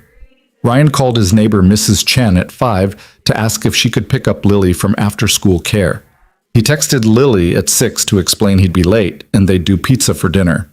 He ordered food for the design team at 7 and barely tasted his own while walking Marcus through proper version control protocols. At 9:30, Ryan's phone buzzed. Vivian, still at the office? Ryan. Design emergency. Client presentation tomorrow. Vivian. The Tokyo contract? Ryan. Yeah, prototype crashed. We're rebuilding. Vivian. Do you need help? Ryan looked around at the design team, all of them exhausted and stressed, but finally making progress. They'd have a working prototype by midnight if they kept this pace. Ryan. We're good. Might be here late, though. Vivian. I'm coming down. Ryan, you don't need to... But she'd already stopped responding. 5 minutes later, Vivian walked into the design lab carrying 2 boxes of expensive pastries from the bakery that definitely closed at 7. I have connections, she said, setting the boxes on the table. And you all look like you need sugar. The design team stared at their CEO like she'd materialized from another dimension. Vivian Cross didn't visit labs at 9:30 at night. She definitely didn't bring food. Ms. Cross, Marcus stammered, we're handling it. We'll have the prototype ready. I'm not here to supervise. I'm here to help if you need it, or get out of your way if you don't. Vivian looked at Ryan. What's the status? Ryan pulled up the current build. We've recovered about 70% of functionality, still debugging the gesture controls and the data visualization module. Vivian studied the screen. The Tokyo client specifically requested seamless data visualization. That's non-negotiable. I know, that's what we're working on. Can I see the code?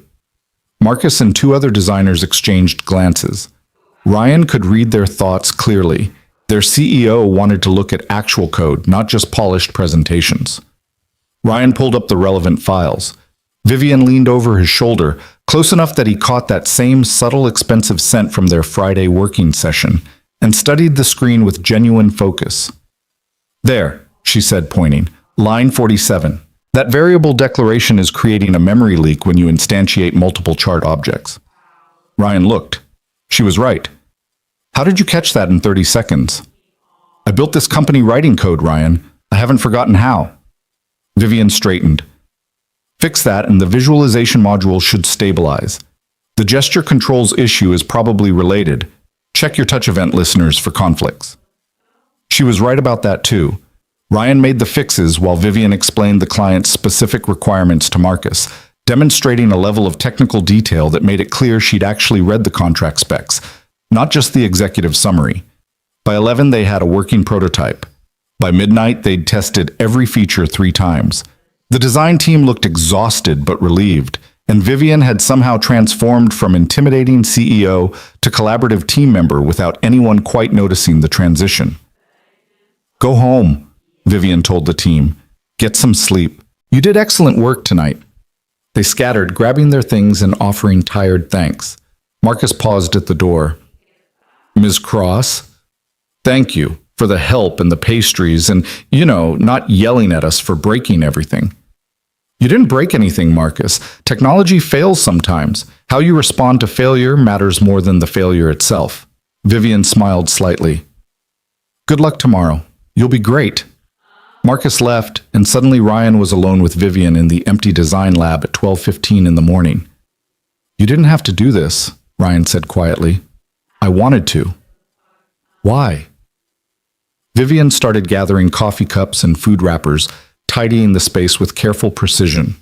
Because I spent 15 years being the kind of leader who only showed up for victories. I want to be the kind who shows up for struggles too. Ryan helped clean up, and they worked in comfortable silence for a few minutes. Finally, Vivian spoke again. We missed our working session. Kind of had other priorities. I know. I just want you to know I was looking forward to it. Ryan stopped mid-reach for an empty pastry box and looked at her. Vivian was focused on wiping down the table, not meeting his eyes, and he realized she was as nervous as he was about whatever this thing between them was becoming. Me too, he admitted. We could reschedule. This weekend, maybe, if you're not busy with Lily's friend's party. The party's Saturday afternoon. But Vivian, if we keep finding excuses to spend time together, eventually people are going to notice. I know. She finally looked at him. Is that a problem? It could be. For both of us, but especially for me. Then we'll be careful. Professional at work, personal elsewhere. Vivian set down the cleaning supplies. Unless you'd rather not. I meant what I said. You can tell me to stop and I will. Ryan thought about Lily asking if he liked his boss. About Mrs. Patterson saying he needed to take care of himself too. About the fact that Vivian had shown up tonight with pastries and code expertise and genuine care for his team, not because she had to, but because she wanted to. Sunday, he heard himself say. Lily has a play date at Sophie's house from 2 to 5. If you wanted to grab coffee and actually have that working session we keep planning. Vivian's expression shifted into something that looked almost like hope. Coffee sounds good. There's a place near the waterfront called Vessel. Very public, very normal, very much not a date.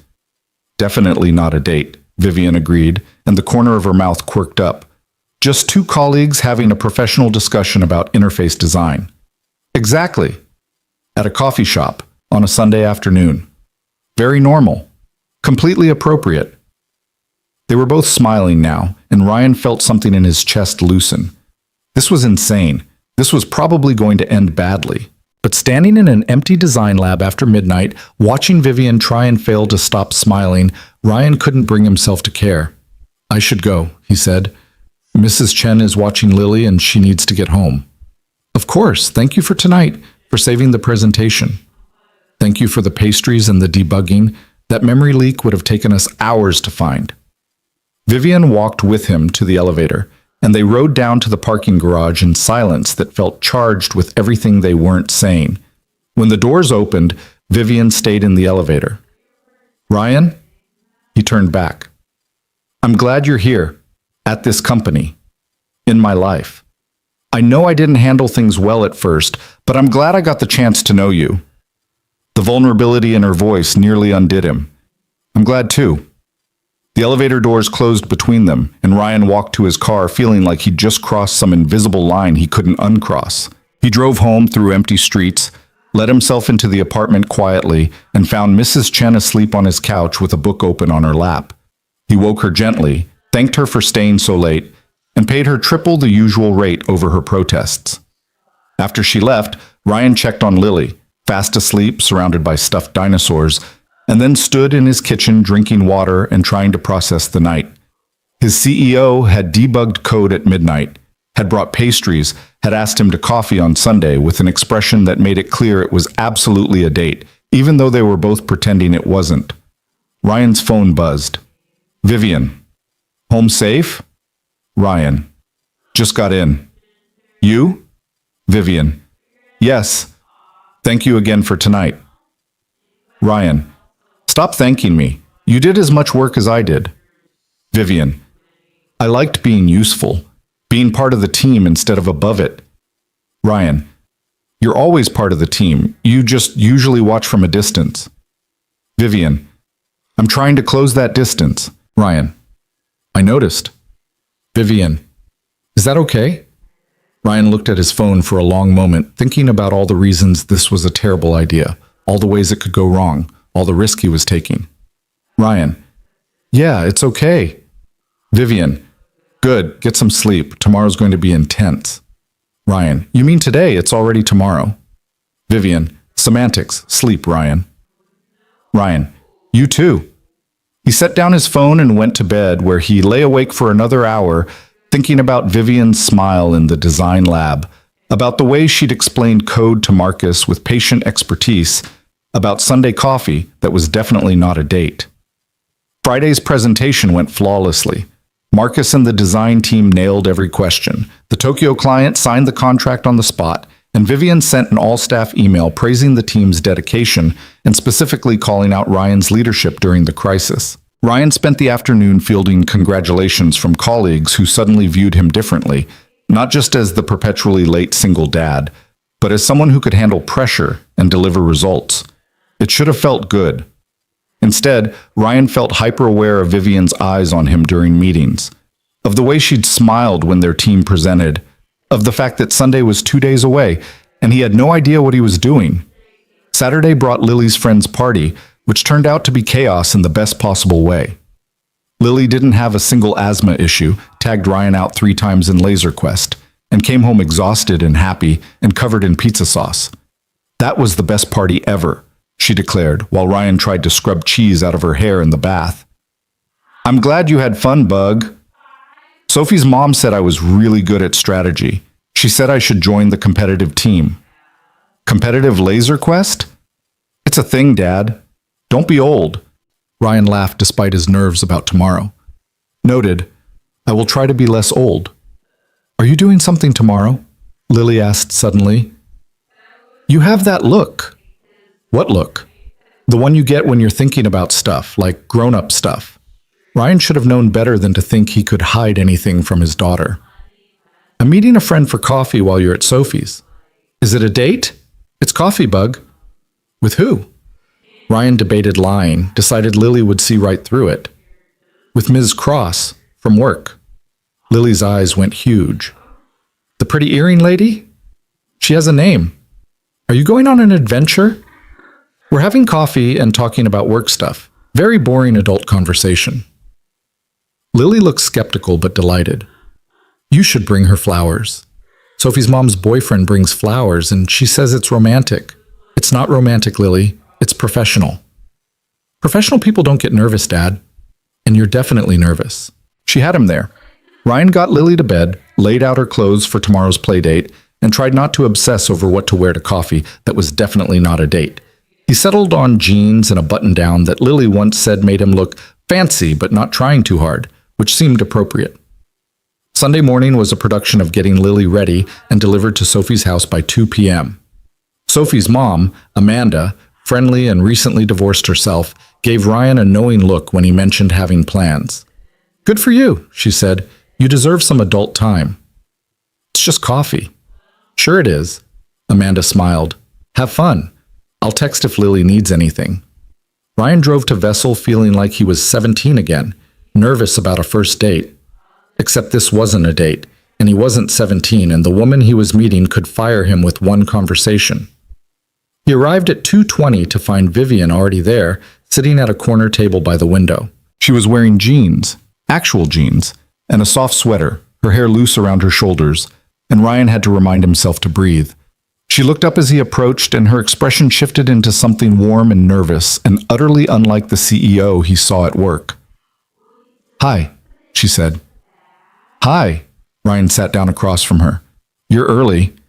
"I was nervous, arrived at 2, and have been pretending to read the same page for 20 minutes. Vivian gestured to the book on the table, something about organizational psychology. "Light reading for a Sunday afternoon." I never claimed to be fun, but she was smiling as she said it. They ordered coffee, Ryan's usual black with 1 sugar, Vivian's complicated oat milk situation, and for a moment just looked at each other. "This is weird," Ryan said finally. "Extremely weird. We should talk about work stuff, make it less weird." "Excellent plan, very professional." Vivian pulled out her tablet. "I actually did want your input on the Q1 product roadmap." They spent 20 minutes discussing features and timelines and user experience priorities, and gradually the nervousness faded into something more comfortable. This was familiar territory, Ryan explaining design philosophy, Vivian asking sharp questions, both of them solving problems together. But then Vivian set down her tablet and said, "Okay, we've been appropriately professional for the required amount of time. Can we talk about the fact that we're both pretending this is a work meeting when we both know it's not?" Ryan's coffee cup paused halfway to his mouth. "You want to have that conversation?" "I want to be honest. I'm tired of pretending I don't look forward to seeing you. I'm tired of finding excuses to text you about work when I really just want to know how your day was. I'm tired of being careful." "Vivian, I know all the reasons this is complicated. I know I'm your boss. I know there are power dynamics and HR policies, and the risk is all on your side. I know this could end badly." Vivian met his eyes.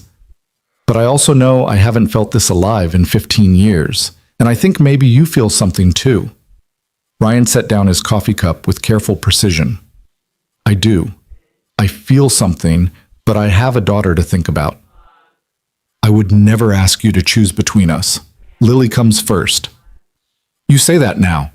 But what happens when I have to cancel plans because she's sick?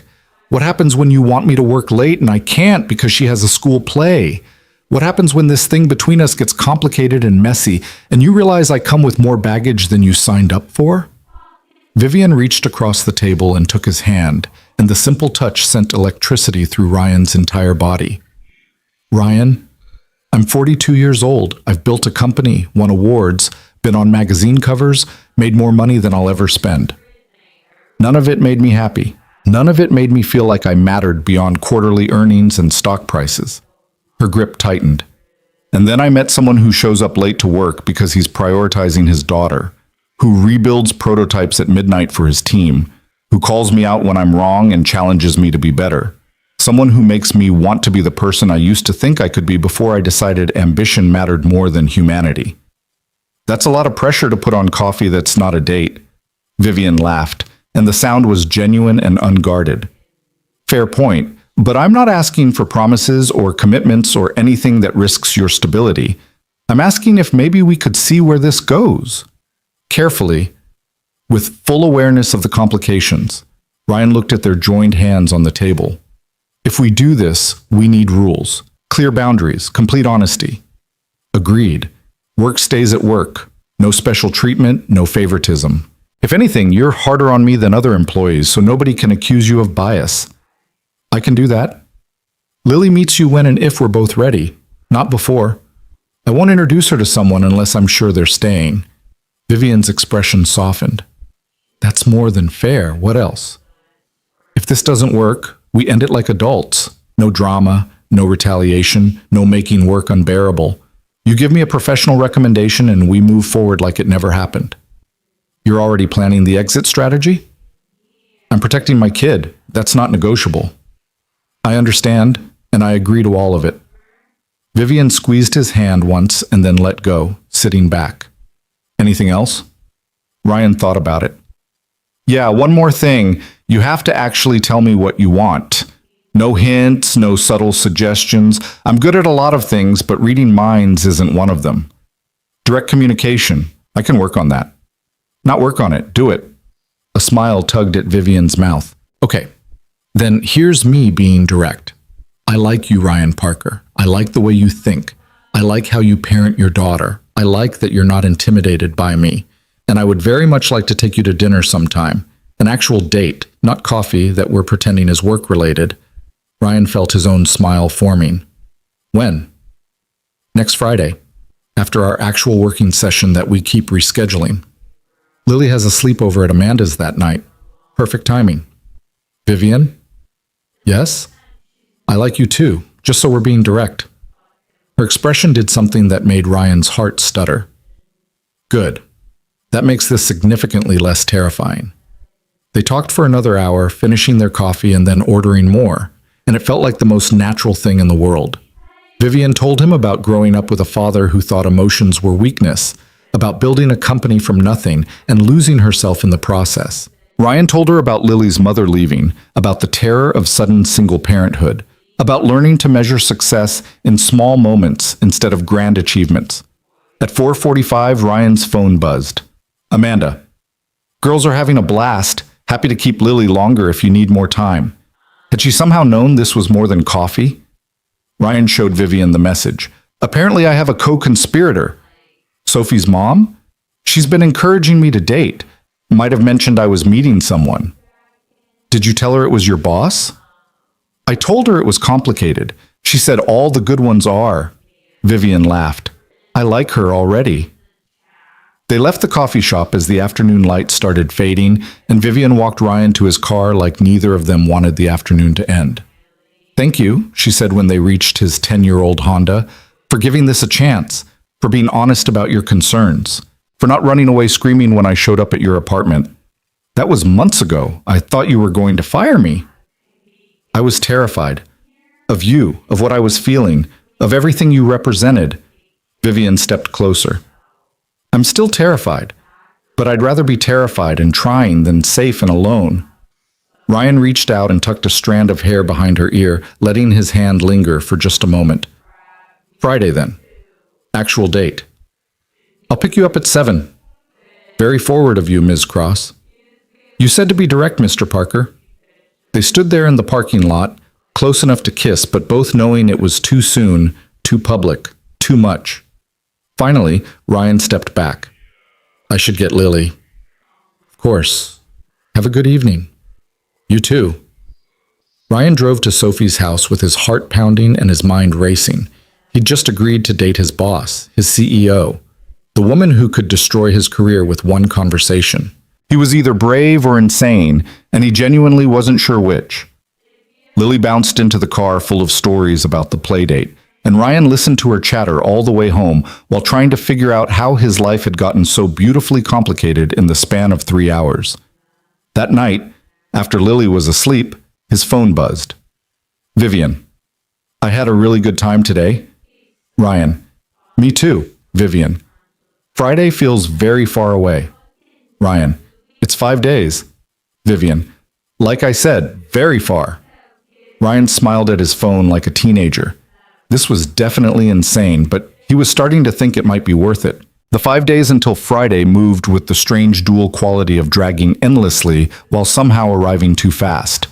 Ryan went through the motions at work, meetings, code reviews, The careful dance of maintaining professional distance from Vivian while being hyper-aware of every interaction. They were good at it, or at least they thought they were. Nobody seemed to notice the extra beat of eye contact during the Wednesday status meeting or the way Vivian's hand had brushed Ryan's when she'd handed him a folder on Thursday morning. But Priya noticed everything. "You're different," she said Thursday afternoon, appearing at Ryan's desk with coffee he hadn't asked for. "Different how?" "Less tired, more smiley. You hummed in the elevator this morning." Priya set down the coffee and perched on the edge of his desk. "So either you finally got more than 4 hours of sleep or something else is making you happy." Ryan kept his eyes on his screen. "Maybe I'm just having a good week." "Uh-huh. And maybe our CEO has also been having a suspiciously good week." She actually laughed at Robert's terrible joke in the board meeting. Vivian Cross doesn't laugh at bad jokes. "Priya, I'm not fishing for gossip. I'm saying I'm happy for you, both of you." She stood, smoothing her skirt. "Just be careful, okay? Office romances are complicated enough without the power dynamics you two are navigating." "There's no romance," Ryan said automatically. "Sure. And I'm the Queen of England." Priya walked away before he could respond, leaving Ryan staring at his code and wondering if they were really as subtle as they thought. His phone buzzed. "Vivian. Priya just gave me a very pointed speech about appropriate workplace conduct while smiling the entire time." Ryan. "She's on to us." Vivian. "Apparently we're terrible at hiding things." Ryan. "Should we be worried?" Vivian. "No, Priya's loyal to a fault. She won't say anything, but she's right that we need to be more careful." Ryan. "Agreed. Speaking of which, we still on for tomorrow?" Vivian. "Absolutely. Unless you're having second thoughts." Ryan. "No second thoughts, just first date nerves." Vivian. "You've been married and have a 7-year-old. How are you nervous about a date?" Ryan.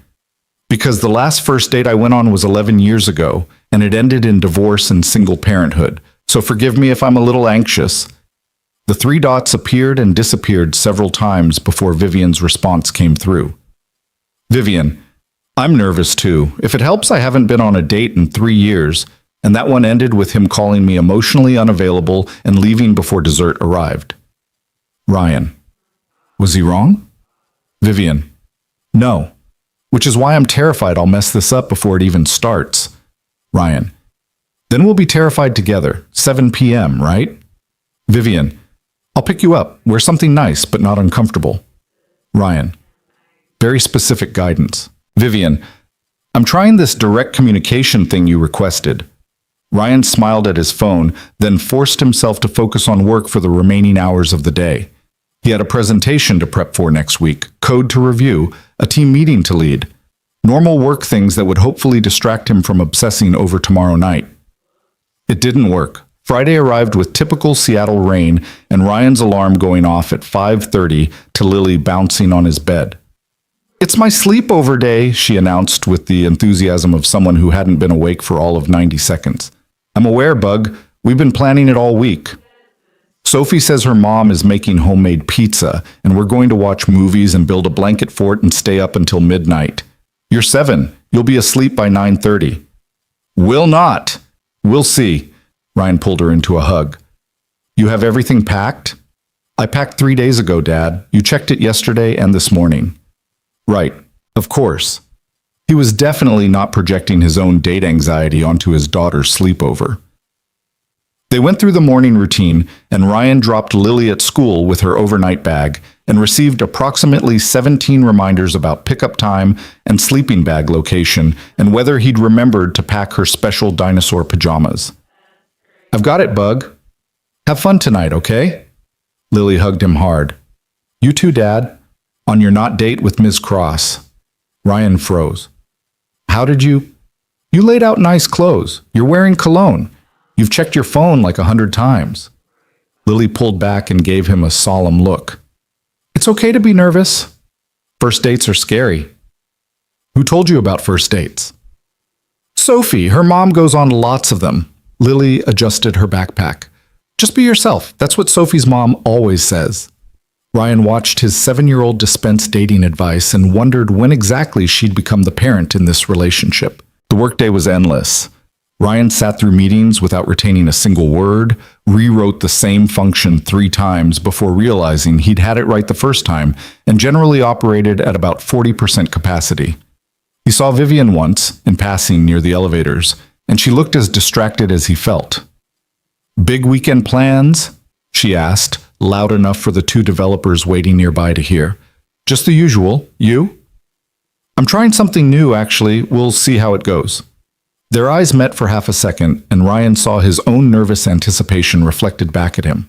At 4 p.m., Ryan packed up and headed home to shower, change, and engage in the time-honored tradition of trying on 17 different outfits before settling on dark jeans and a charcoal button-down that Lily had once declared made him look like a movie star, but normal. At 5, he dropped Lily at Amanda's house and endured her knowing smile. "Have a wonderful evening, Ryan. Don't worry about pickup time tomorrow. The girls can play all morning if you need to sleep in." The implication was clear. Ryan felt his face heat. "I'll be here by 10. 11 is fine too, really." He escaped before Amanda could make any more pointed comments, drove home, and spent the next 90 minutes cleaning his apartment despite the fact that Vivian wasn't coming inside, reviewing his appearance in every reflective surface, and generally acting like someone who'd forgotten how to function like a normal human. At 6:58, his phone buzzed. "Vivian, I'm downstairs, no pressure, but I'm also possibly hyperventilating." Ryan, "That makes 2 of us. Be right down." He grabbed his jacket, checked his wallet and keys twice, and headed downstairs to find Vivian leaning against a sleek black car that was definitely not her usual Mercedes. She'd traded the corporate armor for dark jeans, heeled boots, and a soft leather jacket over a silk blouse. Her hair was down, her makeup subtle, and she looked simultaneously confident and terrified. "Hi," Ryan said, because his brain had apparently forgotten every other word in the English language. "Hi," Vivian smiled nervously. "You look great." "So do you. Is this a new car?" "It's mine, just not the one I usually drive. The Mercedes felt too much like showing up in a company vehicle." She opened the passenger door for him. "Shall we?" Ryan slid into the leather seat of what he was now noticing was a vintage Porsche, perfectly maintained and probably worth more than he made in 2 years. Vivian got in the driver's side, and for a moment they just sat there in the quiet hum of the engine. "I made reservations at Canlis," Vivian said, "but if that's too formal or too much, we can go literally anywhere else. I wanted this to feel special." Canlis, one of Seattle's most expensive restaurants, the kind of place Ryan had never been because a single appetizer cost what he usually spent on groceries. "Vivian, you don't have to." "I want to, but only if you're comfortable. I know the price tag can be intimidating, and I don't want you to feel like I'm showing off or trying to impress you with money." She was gripping the steering wheel tight enough that her knuckles showed white. "I'm already messing this up." Ryan reached over and gently pried one of her hands off the wheel, lacing his fingers through hers. "You're not messing anything up. Canlis sounds amazing. I'm just not used to being taken somewhere that nice. Your ex-wife never—" "My ex-wife thought Olive Garden was fancy." Ryan squeezed her hand. "This is new territory for me." "Good new territory." Vivian visibly relaxed. "Okay, good, great. Let's go before I talk myself out of this entire evening." She pulled into traffic with the easy confidence of someone who'd been driving expensive cars for decades, and Ryan tried not to be obvious about watching her. The way her jaw tensed slightly when changing lanes, the unconscious grace of her movements, the fact that she was actually nervous about this. "Can I ask you something?" Ryan said as they crossed the Aurora Bridge. "Anything." "That night you showed up at my apartment, the Friday night months ago when you said I was fired. What were you really doing there?" Vivian was quiet for a long moment, eyes on the road. "I'd convinced myself I needed to remove you before you became a problem, before I started caring about whether you showed up late, or left early, or had a daughter who needed you, before you made me question everything I'd built my life around. And I stood in the rain outside your door ready to fire you, and then Lily appeared and I saw the way you looked at her, like she was your entire world, like nothing else mattered." Vivian's voice dropped. "I realized I'd never had anyone look at me that way. Not my parents, not friends, definitely not romantic partners. And I was about to destroy someone who knew how to love like that because I was too scared to admit I wanted it too. Ryan's chest ached. Vivian, so I lied. I said you were fired because it was easier than saying I was falling for you, and it terrified me. She pulled into the canless parking lot and turned off the engine. I've been terrified ever since. They sat in the car in the soft glow of the restaurant's lights, and Ryan made a decision. I'm terrified too, he admitted, because the last time I let myself care about someone, she left, and I had to pick up the pieces while raising a baby alone and wondering what I'd done wrong. So trusting someone again feels like standing on the edge of a cliff. I would never ask you to jump without knowing I'd catch you. But what if you don't? What if this falls apart and I lose my job and my stability and have to explain to Lily why the nice lady from work isn't around anymore? Vivian turned to face him fully. Then I give you the best recommendation anyone's ever written. Help you find a position that pays twice what you make now and make sure you and Lily are taken care of. Even if we crash and burn, Ryan, I won't let you fall. You can't promise that. I can promise I'll try. That's all anyone can promise. Ryan looked at her determined expression, at the vulnerability underneath her confidence, and made his choice. Okay, let's do this. They walked into Canlis together, and Ryan tried not to feel underdressed despite Vivian's assurance that he looked perfect. The host greeted Vivian by name, led them to a table with stunning views of Lake Union, and disappeared with promises of sending their server immediately. You come here often? Ryan asked, studying the menu and trying not to visibly react to the prices. Maybe once a quarter for business dinners, never for anything personal. Vivian set down her menu. Order whatever you want, Ryan. Please don't stress about cost. That's easier said than done when the cheapest entree is $60. Then let me put it this way. I'm a 42-year-old CEO on a first date with someone I genuinely like. Let me have the experience of treating you to something nice without worrying about budget. Put like that, Ryan couldn't really argue. He ordered the halibut, Vivian got the Wagyu beef, and they split a bottle of wine that probably cost more than Ryan's monthly car payment. The food was extraordinary. The view was stunning. But what Ryan would remember most was the conversation. They talked about everything. Vivian told him about growing up in Boston with parents who valued achievement over affection, about being the only woman in most rooms early in her career, about the moment she realized success had cost her the ability to connect with other humans. Ryan told her about meeting Lily's mother in college, about the slow dissolution of their marriage as she resented every sacrifice parenthood required, about the day she'd left and the simultaneous terror and relief he'd felt. Do you still love her? Vivian asked quietly. No, I don't think I have for years.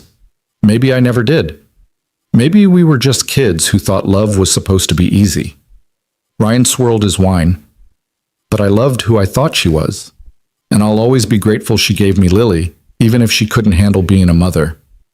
Does Lily ever ask about her? Sometimes. Less than she used to.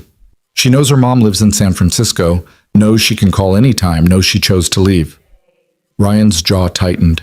What she doesn't know is how much that rejection hurt. How many nights I held her while she cried for a mommy who didn't want to come home.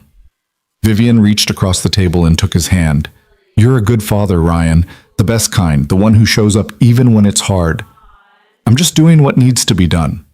That's what makes it remarkable. Most people don't. They finished dinner and lingered over coffee, neither wanting the evening to end.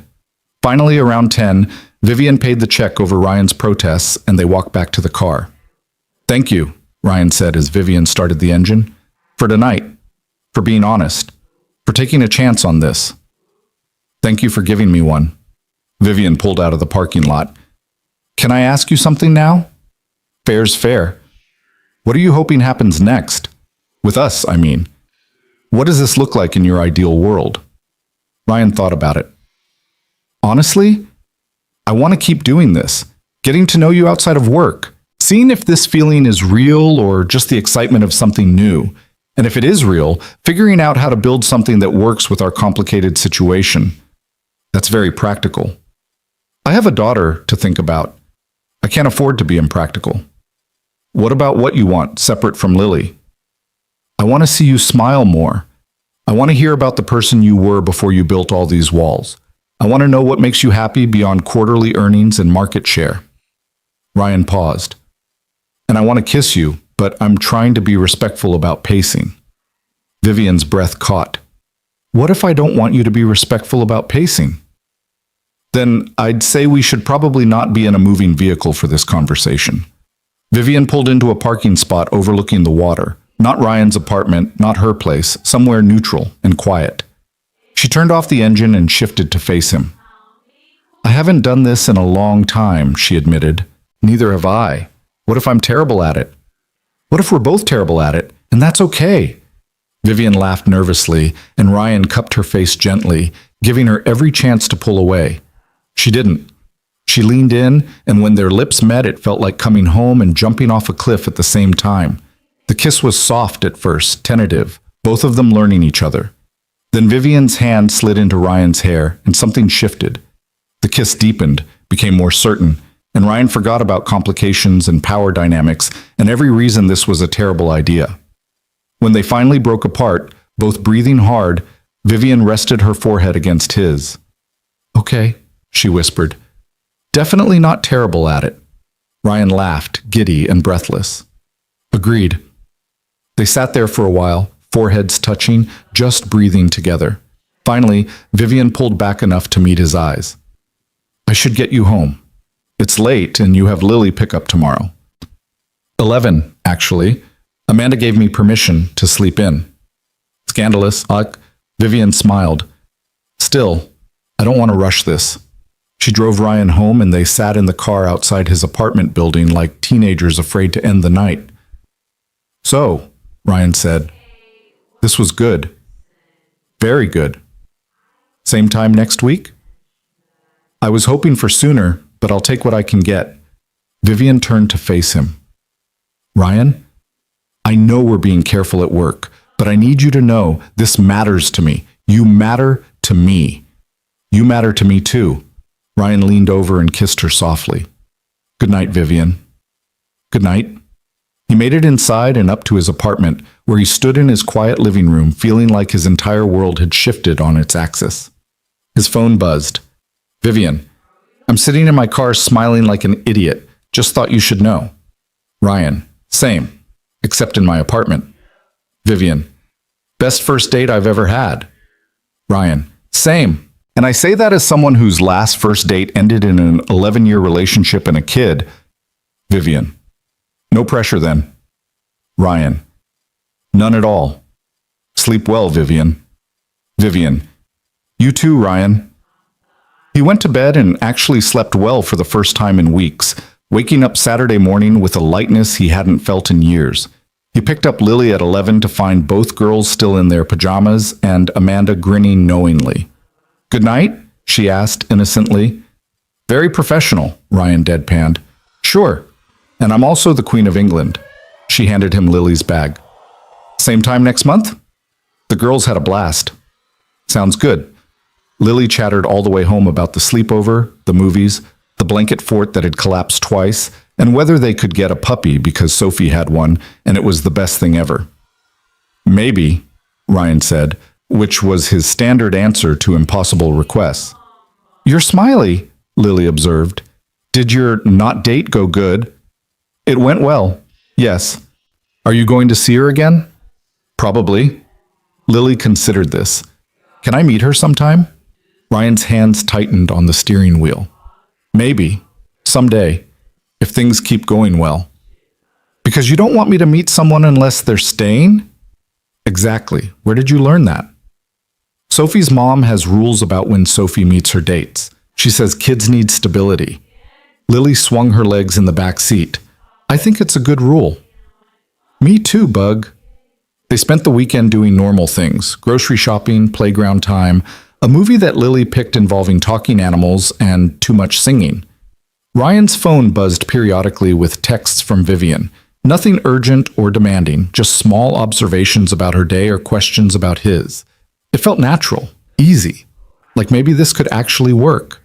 Monday morning arrived with Seattle's typical rain and the return to professional distance at work. Ryan and Vivian were careful. No lingering eye contact, no unnecessary conversations, Nothing that would make anyone question their relationship. They were colleagues. That was all anyone needed to know. But Tuesday afternoon, everything changed. Ryan was in a meeting when his phone rang. Lily's school. He stepped out immediately, his heart already racing. Mr. Parker, this is Nurse Williams. Lily's having an asthma episode. We've administered her rescue inhaler, but we think she needs to see her doctor. I'm on my way. Ryan grabbed his keys and was halfway to the elevator when he ran into Vivian in the hallway. Ryan, what's wrong? Lily, asthma. I need to go. Of course, go. Do you need anything? I need... Ryan's mind was spinning. I have the Chen project meeting at 3. Can you cover? Absolutely. Don't worry about work. Just take care of your daughter. Ryan made it to Lily's school in record time, found her in the nurse's office looking small and scared and struggling to breathe normally despite the inhaler. Hey, Bug, I'm here. Dad, Lily's voice was thin. I couldn't breathe right. I know. We're going to the doctor, okay? You're going to be fine. The pulmonologist fit them in immediately, listened to Lily's lungs, adjusted her medication protocol, and declared it was likely triggered by the spring pollen levels. She's stable now, Dr. Reeves assured Ryan, but I want to see her again next week to monitor the new dosage. By the time Ryan got Lily home and settled with her nebulizer and her favorite dinosaur documentary, it was past 5. His phone had 17 missed messages, 3 from work, 14 from Vivian. The work ones he ignored. Vivian's he opened. Vivian. How is she? Vivian. I covered your meeting. Chen project is fine. Vivian. Please let me know when you can that Lily's okay. Vivian. I'm worried. Not as your boss, as someone who cares about both of you. And then sent 20 minutes ago. I'm sorry if I'm overstepping. I just need to know she's safe. Ryan typed. She's okay. Medication adjustment. Resting now. Thank you for covering the meeting. Vivian's response was immediate. Thank God, I've been useless all afternoon worrying. Ryan. You barely know her. Vivian. I know she matters to you. That makes her matter to me. Ryan looked at his phone, at those words, and felt something shift in his chest. This wasn't casual dating. This wasn't two people seeing where things went. This was Vivian caring about his daughter without having met her, worrying about a 7-year-old's asthma attack, being exactly the kind of person Ryan needed her to be. Ryan. She wants to meet you, not now, but eventually, when we're ready. Vivian. I'd like that, whenever you think it's right. Ryan. I'm scared. Vivian. Of what? Ryan. Of her getting attached and you leaving. Of this not working and having to explain to my daughter why another person chose not to stay. The 3 dots appeared and disappeared several times. Vivian. I can't promise I won't mess this up. I probably will multiple times because I'm new at being a person who cares about things. But I can promise I won't leave without trying everything to fix it first. And I can promise that if I do leave, it won't be because I didn't care enough. It'll be because I wasn't capable of being what you needed. Ryan. That's remarkably honest. Vivian. You asked for direct communication. Ryan. I did, and I appreciate it, even when it's scary. Vivian. How long until Lily's feeling better? Ryan. Few hours, probably. Why? Vivian. Because I'd like to bring dinner. Nothing fancy, just food so you don't have to cook, if that's okay. Ryan looked toward the living room where Lily was curled up with her nebulizer mask and her brontosaurus, and made another decision. Ryan. That would be really nice. Thank you. Vivian. Chinese or Italian? Ryan. Lily likes lo mein. Extra noodles, no vegetables. Vivian. Done. I'll be there in an hour. Ryan spent the next hour simultaneously trying not to panic and also cleaning his apartment like Vivian hadn't already seen it in all its chaotic single dad glory. Lily perked up slightly when he mentioned a friend was bringing dinner. Is it Miss Cross? She asked with 7-year-old directness. Yes. Is that okay? Lily considered this seriously. Is she nice when she's not at work? She's trying to be. Okay, but if she's mean to you, I'm going to tell her to leave. Ryan hugged his fierce little defender. Deal. When Vivian knocked at 7, Ryan opened the door to find her holding 3 bags of Chinese food and looking more nervous than he'd ever seen her. Hi, she said. I brought enough for an army because I wasn't sure what anyone liked. Come in. Vivian stepped inside and Ryan watched her take in the cluttered apartment with its dinosaur drawings on the fridge and Lily's shoes by the door and all the evidence of a life lived at high speed. Lily appeared from the living room, still in her pajamas, hair in messy braids, regarding Vivian with solemn assessment. Hi, Lily, Vivian said softly. I'm Vivian. I brought lo mein. With extra noodles? And absolutely no vegetables. Lily's expression shifted slightly toward approval. Dad says you're trying to be nice. I am. It's harder than it looks. Being nice isn't hard. You just care about people's feelings. You're absolutely right. I'm still learning how to do that properly.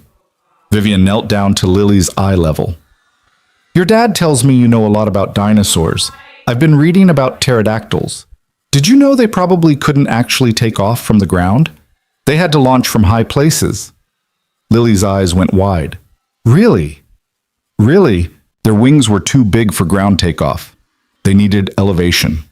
And just like that, Lily launched into an explanation of pterodactyl aerodynamics that she'd learned from her favorite documentary, and Vivian listened like it was the most fascinating thing she'd ever heard. Ryan stood in his tiny kitchen, watching his CEO sit cross-legged on his living room floor discussing prehistoric flight mechanics with his 7-year-old daughter, and fell completely, irrevocably in love. This was going to complicate everything, and he didn't care at all. They ate lo mein on the living room floor because Lily insisted it was more fun than the table, and Vivian didn't hesitate before sitting cross-legged on the worn carpet like she'd been doing it all her life. Ryan watched them talk.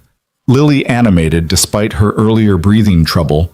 Vivian genuinely engaged in a conversation about whether Stegosaurus plates were for temperature regulation or defense, and tried to reconcile this version of Vivian with the ice-cold CEO who'd terrified him for months.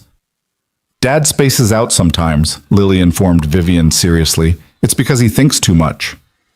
I've noticed that about him, Vivian said, and the warmth in her voice when she glanced at Ryan made his chest ache. After dinner, Lily's energy flagged and Ryan carried her to bed despite her protests that she wasn't tired. By the time he returned to the living room, Vivian had cleaned up the takeout containers and was standing by the window looking out at the rain. Thank you, Ryan said quietly, for coming, for bringing dinner, for being so good with her. She's remarkable. You've done an incredible job raising her. I'm mostly just trying not to mess her up too badly. Vivian turned to face him. Ryan, she's confident and curious and kind. She advocates for herself and cares about other people's feelings. That doesn't happen by accident. Ryan moved closer, drawn to her like gravity. She likes you. That's not something that happens easily. The feeling is mutual. Vivian reached up and touched his face gently. I meant what I said, about not leaving without trying, about her mattering to me. Ryan kissed her then, soft and certain, and felt something settle in his chest that had been restless for years. When they broke apart, Vivian was smiling. I should go, let you both rest. Stay a little longer. She's asleep, and I'm not ready for you to leave yet. They settled on the couch, Vivian tucked against Ryan's side, and talked in quiet voices about everything and nothing. How Vivian's father had called that week to criticize her latest quarterly report. How Lily's teacher thought she should skip a grade in reading. How neither of them had imagined their lives would look like this. I thought I'd be married with kids by now, Vivian admitted. Back when I was young and still believed I could have everything. Then I chose the company and told myself the rest didn't matter. Does it matter now? Yes.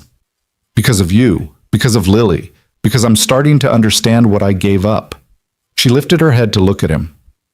I'm 42, Ryan. Even if I wanted children of my own, that window is basically closed. Does that bother you? I have a child. I'm not looking for more kids. I'm looking for a partner who understands that Lily comes first and doesn't resent that. I would never resent her.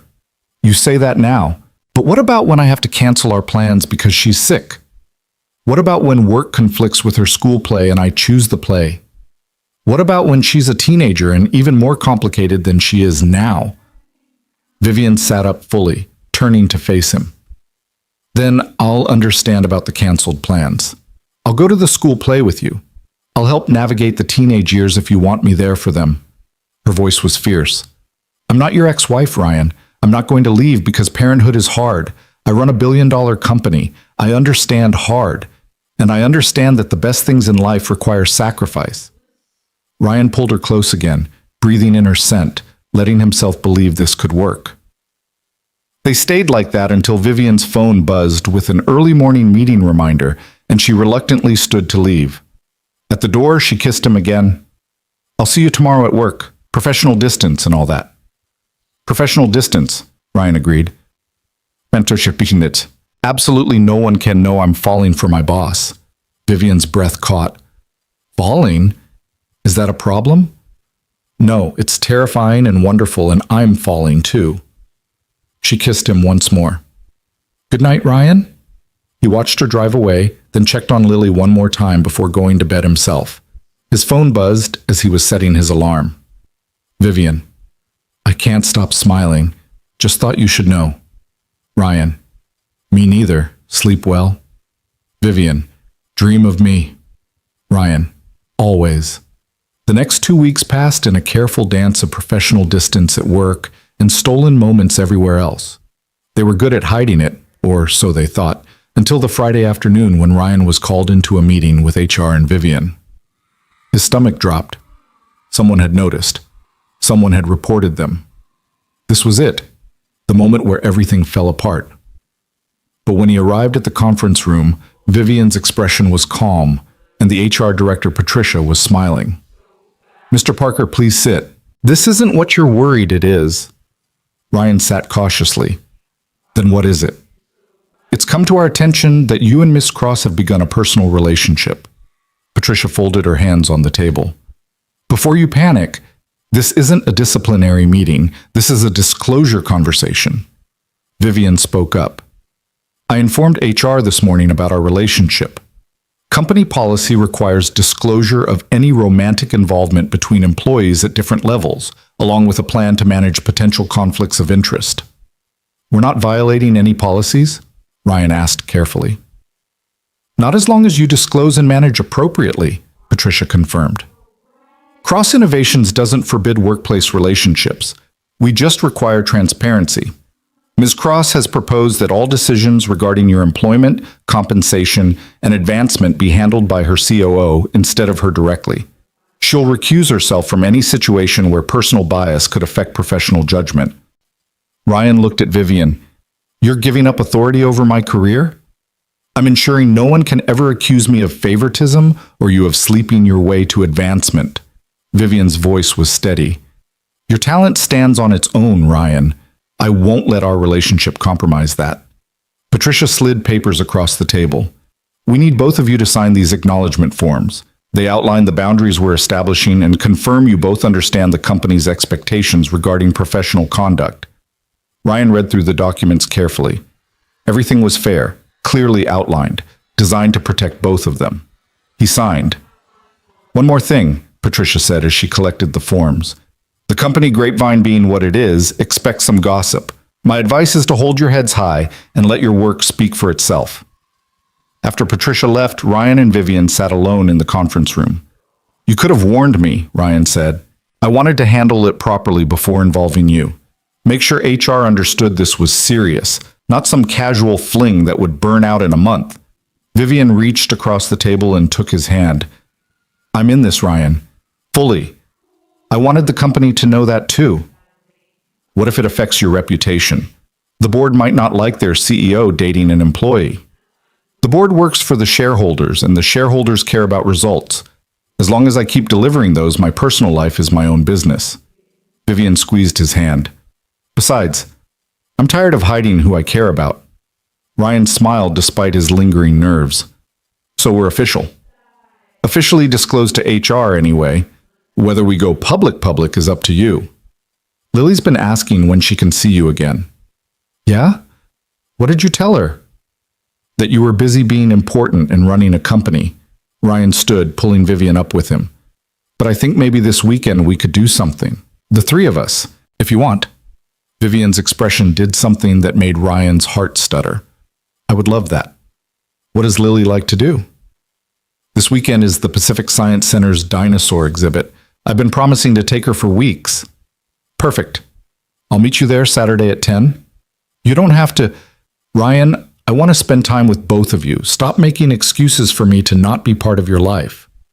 He kissed her then, right there in the conference room with its glass walls and potential for anyone to see, because she was right. He needed to stop protecting himself from the possibility of happiness. Saturday arrived with rare Seattle sunshine, and Ryan and Lily met Vivian outside the Science Center at 10. Lily had dressed herself in dinosaur leggings and a t-shirt declaring paleontologist in training, and she bounced excitedly when she spotted Vivian. You came! Dad said you might be too busy. I'm never too busy for dinosaurs, Vivian said seriously. She was wearing jeans and a casual sweater, her hair in a simple ponytail, looking more relaxed than Ryan had ever seen her. Lily grabbed Vivian's hand without hesitation and dragged her toward the entrance, launching into a detailed explanation of which exhibits they absolutely had to see first. Ryan followed behind, watching his daughter and his girlfriend bond over fossilized bones and evolutionary biology, and felt something in his chest expand. They spent 3 hours at the Science Center. Vivian listened to every single one of Lily's dinosaur facts with genuine interest, asked intelligent questions that made Lily preen, and bought them all overpriced ice cream from the cafeteria without blinking. When Lily got tired, Vivian hoisted her onto her shoulders for a better view of the T-Rex skeleton, and Ryan took a photo of them both grinning up at the massive skull. Later, after they dropped exhausted Lily back at the apartment for a nap, Ryan and Vivian sat in her car in comfortable silence. Thank you, Ryan said, for today, for being so good with her. I had fun. She's brilliant and funny, and I genuinely enjoyed myself. Vivian turned to face him. Is it always like this, the single parent thing? Pretty much. Constant motion, endless questions, permanent exhaustion punctuated by moments of absolute joy. I can see why you chose it over everything else. It wasn't really a choice. It was just what needed to happen. Ryan took her hand. But having you here makes it feel less like drowning and more like living. Vivian kissed him softly. I should go. I have a board meeting to prep for Monday, but same time next week? Lily would be devastated if you didn't come back. Just Lily? Okay. I'd be pretty devastated too. They fell into a routine after that. Weekdays were professional, meetings and projects and careful distance at work. Weekends were theirs, science museums and playground visits and quiet evenings after Lily went to bed. Vivian integrated into their lives with surprising ease, learning Lily's medication schedule and favorite foods, showing up to school pickups when Ryan was running late, becoming someone they both relied on. But 4 weeks into their relationship, everything nearly fell apart. Ryan was presenting the mobile interface redesign to the board, the opportunity Vivian had given him months ago. He'd prepared extensively, knew his material inside and out, and was confident the presentation would go well. Until Richard Morrison, the board's most hostile member, started asking questions clearly designed to undermine Ryan's authority. This is impressive work, Mr. Parker, though I have to wonder how much of it is actually yours versus how much came from Ms. Cross's guidance. Ryan kept his voice level. The design philosophy and implementation are entirely my own. Ms. Cross provided strategic direction on business priorities, but the technical execution was my team's work. Convenient that you're dating the CEO. Makes it easier to take credit for company resources. The conference room went silent. Ryan felt his face heat, saw Vivian's expression go dangerously cold. That's completely inappropriate, she said icily. Is it? The company disclosed your relationship 4 weeks ago. This presentation was scheduled 6 weeks ago. It's not unreasonable to question whether personal involvement influenced professional decisions. Ryan found his voice. The interface redesign began 8 months ago, long before Ms. Cross and I started dating. The metrics speak for themselves. User engagement is up 47%, retention increased 32%, and revenue from the mobile platform grew by $18 million. Those results exist independent of any personal relationship. So you say. But perception matters, Mr. Parker. And the perception is that you're receiving opportunities because you're sleeping with the boss. Vivian stood so abruptly, her chair rolled backward. This meeting is over, Richard. My office in 5 minutes. Everyone else, thank you for your time. Ryan's presentation speaks for itself, and if anyone has questions about the data, my COO can address them. She walked out, and Ryan stood frozen as the board members filed past him with varying expressions of sympathy and discomfort. Patricia from HR appeared at his elbow. Don't let Morrison get to you. He's been trying to undermine Vivian for years. This isn't about you. It's about him wanting control. He's not wrong, though. People will think I'm getting special treatment. Then prove them wrong. Keep doing excellent work. Let the results speak louder than the gossip. Patricia squeezed his shoulder. You earned this opportunity, Ryan. Don't let anyone take that from you. Ryan made it back to his office and closed the door, his hands shaking with anger and humiliation. His phone buzzed almost immediately. Vivian, I'm so sorry. Morrison is being dealt with. Ryan, he's right though. People think I'm using you for career advancement. Vivian, people will think what they want regardless of truth. Ignore them. Ryan, easy for you to say. You're not the one being accused of sleeping your way to success. He regretted the text immediately, but it was too late. Vivian didn't respond. Ryan spent the rest of the afternoon in a spiral of anger and self-doubt. Maybe Morrison was right. Maybe he had been benefiting from personal bias without realizing it. Maybe the promotion, the raise, the presentation opportunity, maybe none of it was truly earned. At 6 p.m., there was a knock on his office door. Vivian entered without waiting for permission, closed the door behind her, and locked it. We need to talk, she said. Vivian, I'm not in the mood. Too bad. You're going to listen. She moved to stand directly in front of his desk. Richard Morrison is a misogynistic snake who's been trying to force me out since I became CEO. He went after you because he knows the fastest way to undermine me is to make people question my judgment. This has nothing to do with your actual qualifications and everything to do with him wanting control. That doesn't change the fact that he's got a point.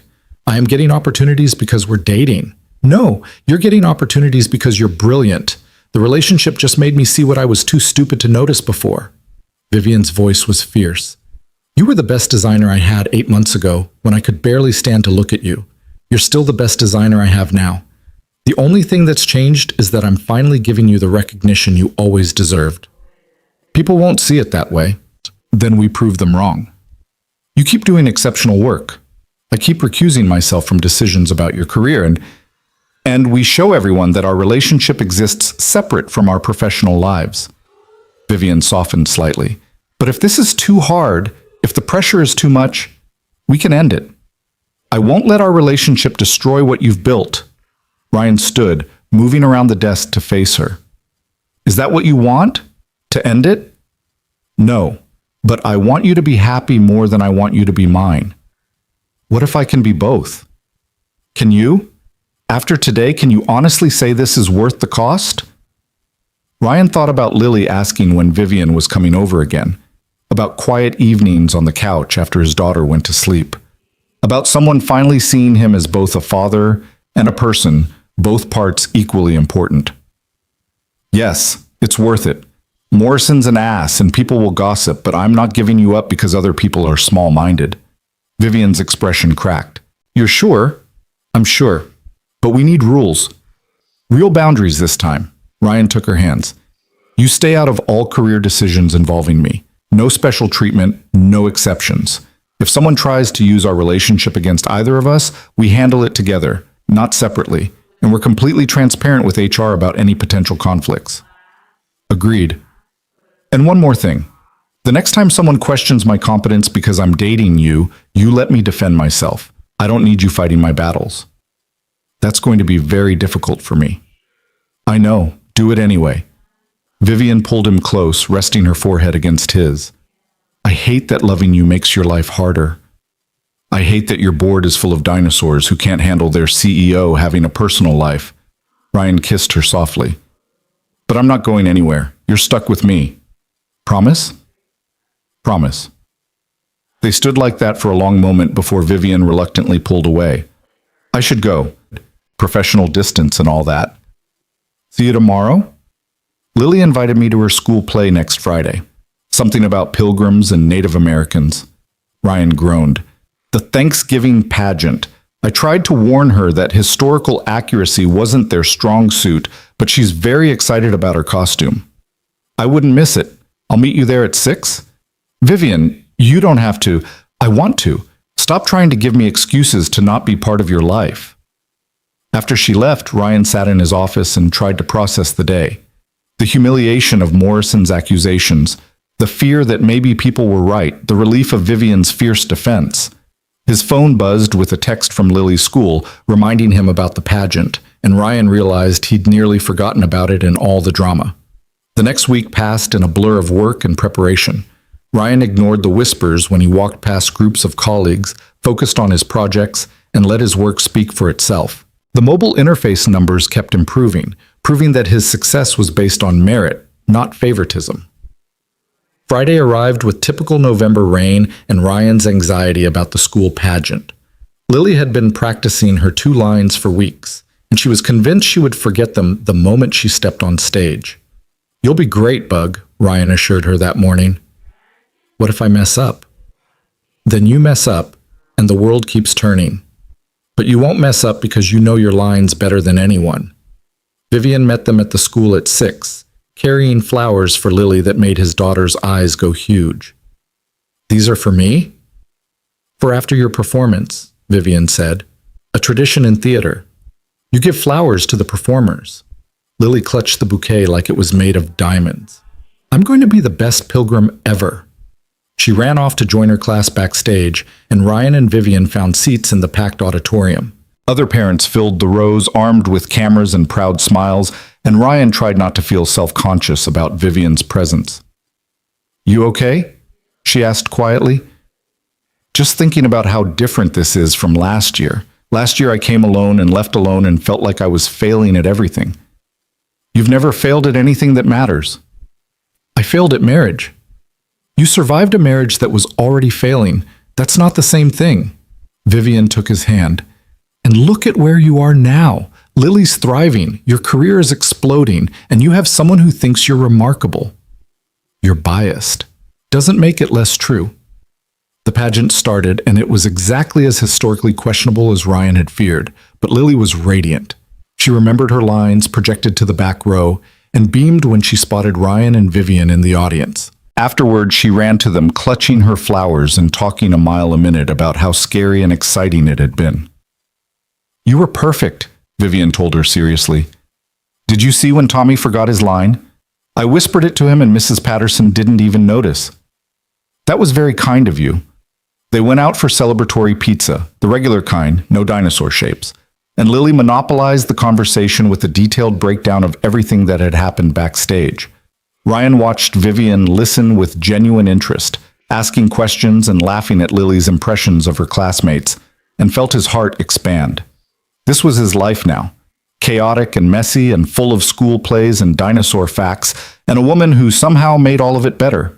Later, after they dropped Lily at home and she'd finally fallen asleep clutching her pageant flowers, Ryan and Vivian sat on his couch in comfortable silence. "Thank you for coming," Ryan said. "It meant a lot to her, to both of us." "I wouldn't have missed it." Vivian shifted to face him. "I've been thinking about something, about what Morrison said last week." "Vivian, we already dealt with that. Not about the accusations, about perception." She took a breath. "I'm restructuring the company." Ryan blinked. "What?" "I've spent 15 years building cross-innovations into exactly what my father said I couldn't. I've proven everything I needed to prove. And in the process, I created a culture that values work over people, success over humanity. I don't want to do that anymore." "What are you saying?" "I'm saying I'm promoting Elena to CEO. She's brilliant, ambitious, and ready for the role. I'll stay on as board chair and strategic advisor, but I'm stepping back from daily operations." Vivian's voice was steady. "I want a life, Ryan. A real one. I want to go to school plays and Sunday museum visits without constantly checking my phone. I want to be present for the people who matter instead of always being pulled away by the next crisis."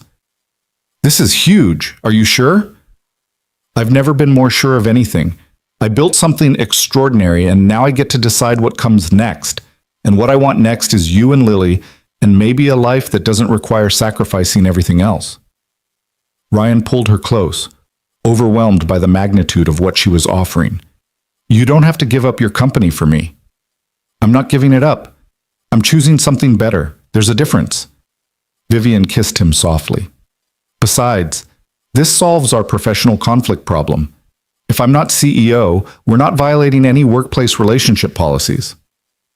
Vivian Cross, strategic problem solver to the end. It's what I do best. They sat together in the quiet apartment, making plans for a future that suddenly felt real and possible instead of dangerously fragile. Vivian would announce the transition after the holidays, giving Elena time to prepare and the board time to adjust. Ryan would continue his work, now free from the shadow of favoritism accusations, and together they would figure out how to build something neither of them had thought possible. Ryan? Vivian's voice was soft in the darkness. I love you. I should have said it before now, but I'm saying it now. I love you and Lily and this chaotic, beautiful life you've built. Ryan's throat tightened. I love you too. And I'm terrified and grateful in equal measure. Same. They fell asleep on the couch, tangled together, and Ryan woke at midnight to Lily standing in the doorway in her dinosaur pajamas. Is Vivian staying over? She whispered. Just fell asleep. She'll go home soon. Lily patted closer, studying Vivian's sleeping face with serious concentration. She looks nice when she's not being important. She's nice when she is being important too, just harder to see it. I like her, Dad. I like her too, Bug. Are you going to marry her? Ryan blinked at his 7-year-old's bluntness.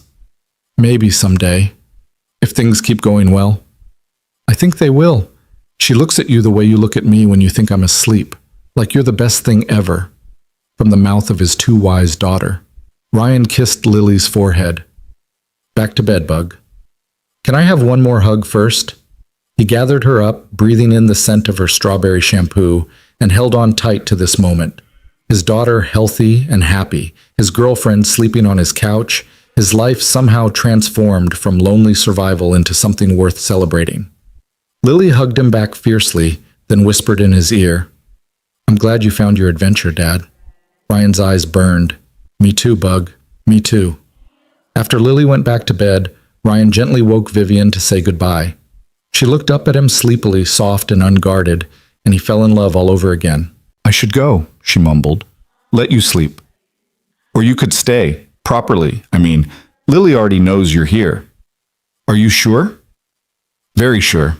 Vivian smiled and pulled him back down to the couch. They relocated to Ryan's bedroom, and he held her while she slept, feeling like his life had finally clicked into place. 6 months later, Vivian's CEO transition was complete, and she'd moved into a smaller downtown condo that actually felt like a home instead of a showpiece. She and Ryan had fallen into an easy rhythm of weeknight dinners and weekend adventures, with Lily as their enthusiastic third member. The gossip at work had faded once people realized Ryan's success continued independent of his relationship with the former CEO. The mobile interface won industry awards, Ryan got promoted to senior director, and nobody could credibly claim it was favoritism when Elena was making those decisions. One Saturday in late spring, they were at the beach watching Lily hunt for shells when Vivian turned to Ryan with unusual nervousness. I've been thinking about something, she said. Dangerous activity. Serious, actually. Vivian pulled a small box from her jacket pocket. I know this is unconventional. I know traditionally the man proposes. But I've spent my whole life following other people's rules about how things should be done, and I'm tired of it. Ryan's heart stopped. Vivian, let me finish. You and Lily have given me something I didn't know I was missing. A family, a home, a life that matters beyond quarterly earnings and stock prices. I don't want to spend another day not being absolutely certain we're building a future together. She opened the box to reveal a simple silver band. So, Ryan Parker, will you marry me? Ryan looked at the ring, at Vivian's nervous expression, at Lily building a sandcastle 30 feet away, and felt joy expand in his chest like sunrise. Yes, absolutely yes. Vivian's relief was visible. Yeah?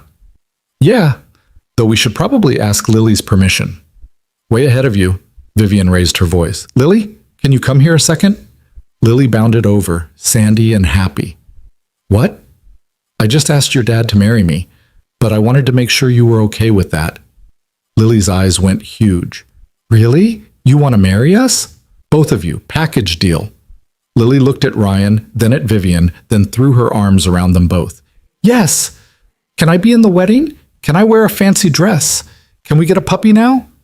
Ryan laughed through sudden tears. Wedding, yes. Fancy dress, yes. Puppy, we'll discuss. They stayed at the beach until sunset, planning a future none of them had expected, but all of them wanted. Later, after Lily fell asleep in the car on the way home, Vivian took Ryan's hand. Thank you, she said quietly. For what? For showing up late to work with coffee stains on your shirt. For being completely yourself without apology. For making me want to be better than I was. Vivian squeezed his hand. For giving me a second chance at becoming who I was always supposed to be. Right back at you. You came to my door in the rain ready to fire me, and instead you changed my entire life. Best decision I never made. They drove home through the spring evening, and Ryan thought about that rainy Friday night months ago when Vivian had stood outside his door with mascara running and rage shaking her voice. When she'd said, "You're fired," and he'd thought his life was ending. Turned out it was just beginning. Because sometimes you don't get fired from a job. You get fired from your old life to make room for the right one. You get fired from loneliness and fear and all the walls you built to protect yourself. You get fired from believing you have to do everything alone. And if you're lucky, really lucky, you find someone brave enough to get fired right alongside you. Someone willing to walk away from everything they built to become someone better. Someone who shows up with Chinese food and pterodactyl facts and flowers for school plays. Someone who loves your daughter like she's their own and holds you like you're worth keeping and builds a life with you that's messy and chaotic and absolutely perfect. Ryan Parker had been fired from his old life the moment Vivian Cross knocked on his door. Best thing that ever happened to him. 3 months later, they got married in a small ceremony at the Science Center under the T-Rex skeleton, with Lily as the flower girl in a dress covered in dinosaurs because some traditions deserve to be broken. Vivian cried during the vows. Ryan forgot half his speech because he was too busy looking at his family, and Lily declared it the best wedding ever because they served dinosaur-shaped cookies at the reception. And 6 months after that, they finally got the puppy. His name was Rex. He was a golden retriever with no sense of personal space, and Lily loved him almost as much as she loved having a family that was finally completely whole. Ryan never showed up late to work again, but not because Vivian fired him or he learned better time management. He didn't need to rush anymore because he'd built a life that had room for both ambition and family, both career and love, both the man he was and the father he needed to be. And Vivian never went back to being the ice-cold CEO who valued perfection over people. She became board chair, strategic advisor, and most importantly, someone who understood that the best kind of success was measured in school plays attended, dinosaur facts learned, and evenings spent on the couch with people who loved you exactly as you were. Sometimes the person who threatens to fire you ends up being the one who saves you instead. And sometimes, if you're brave enough to let them, they become your home.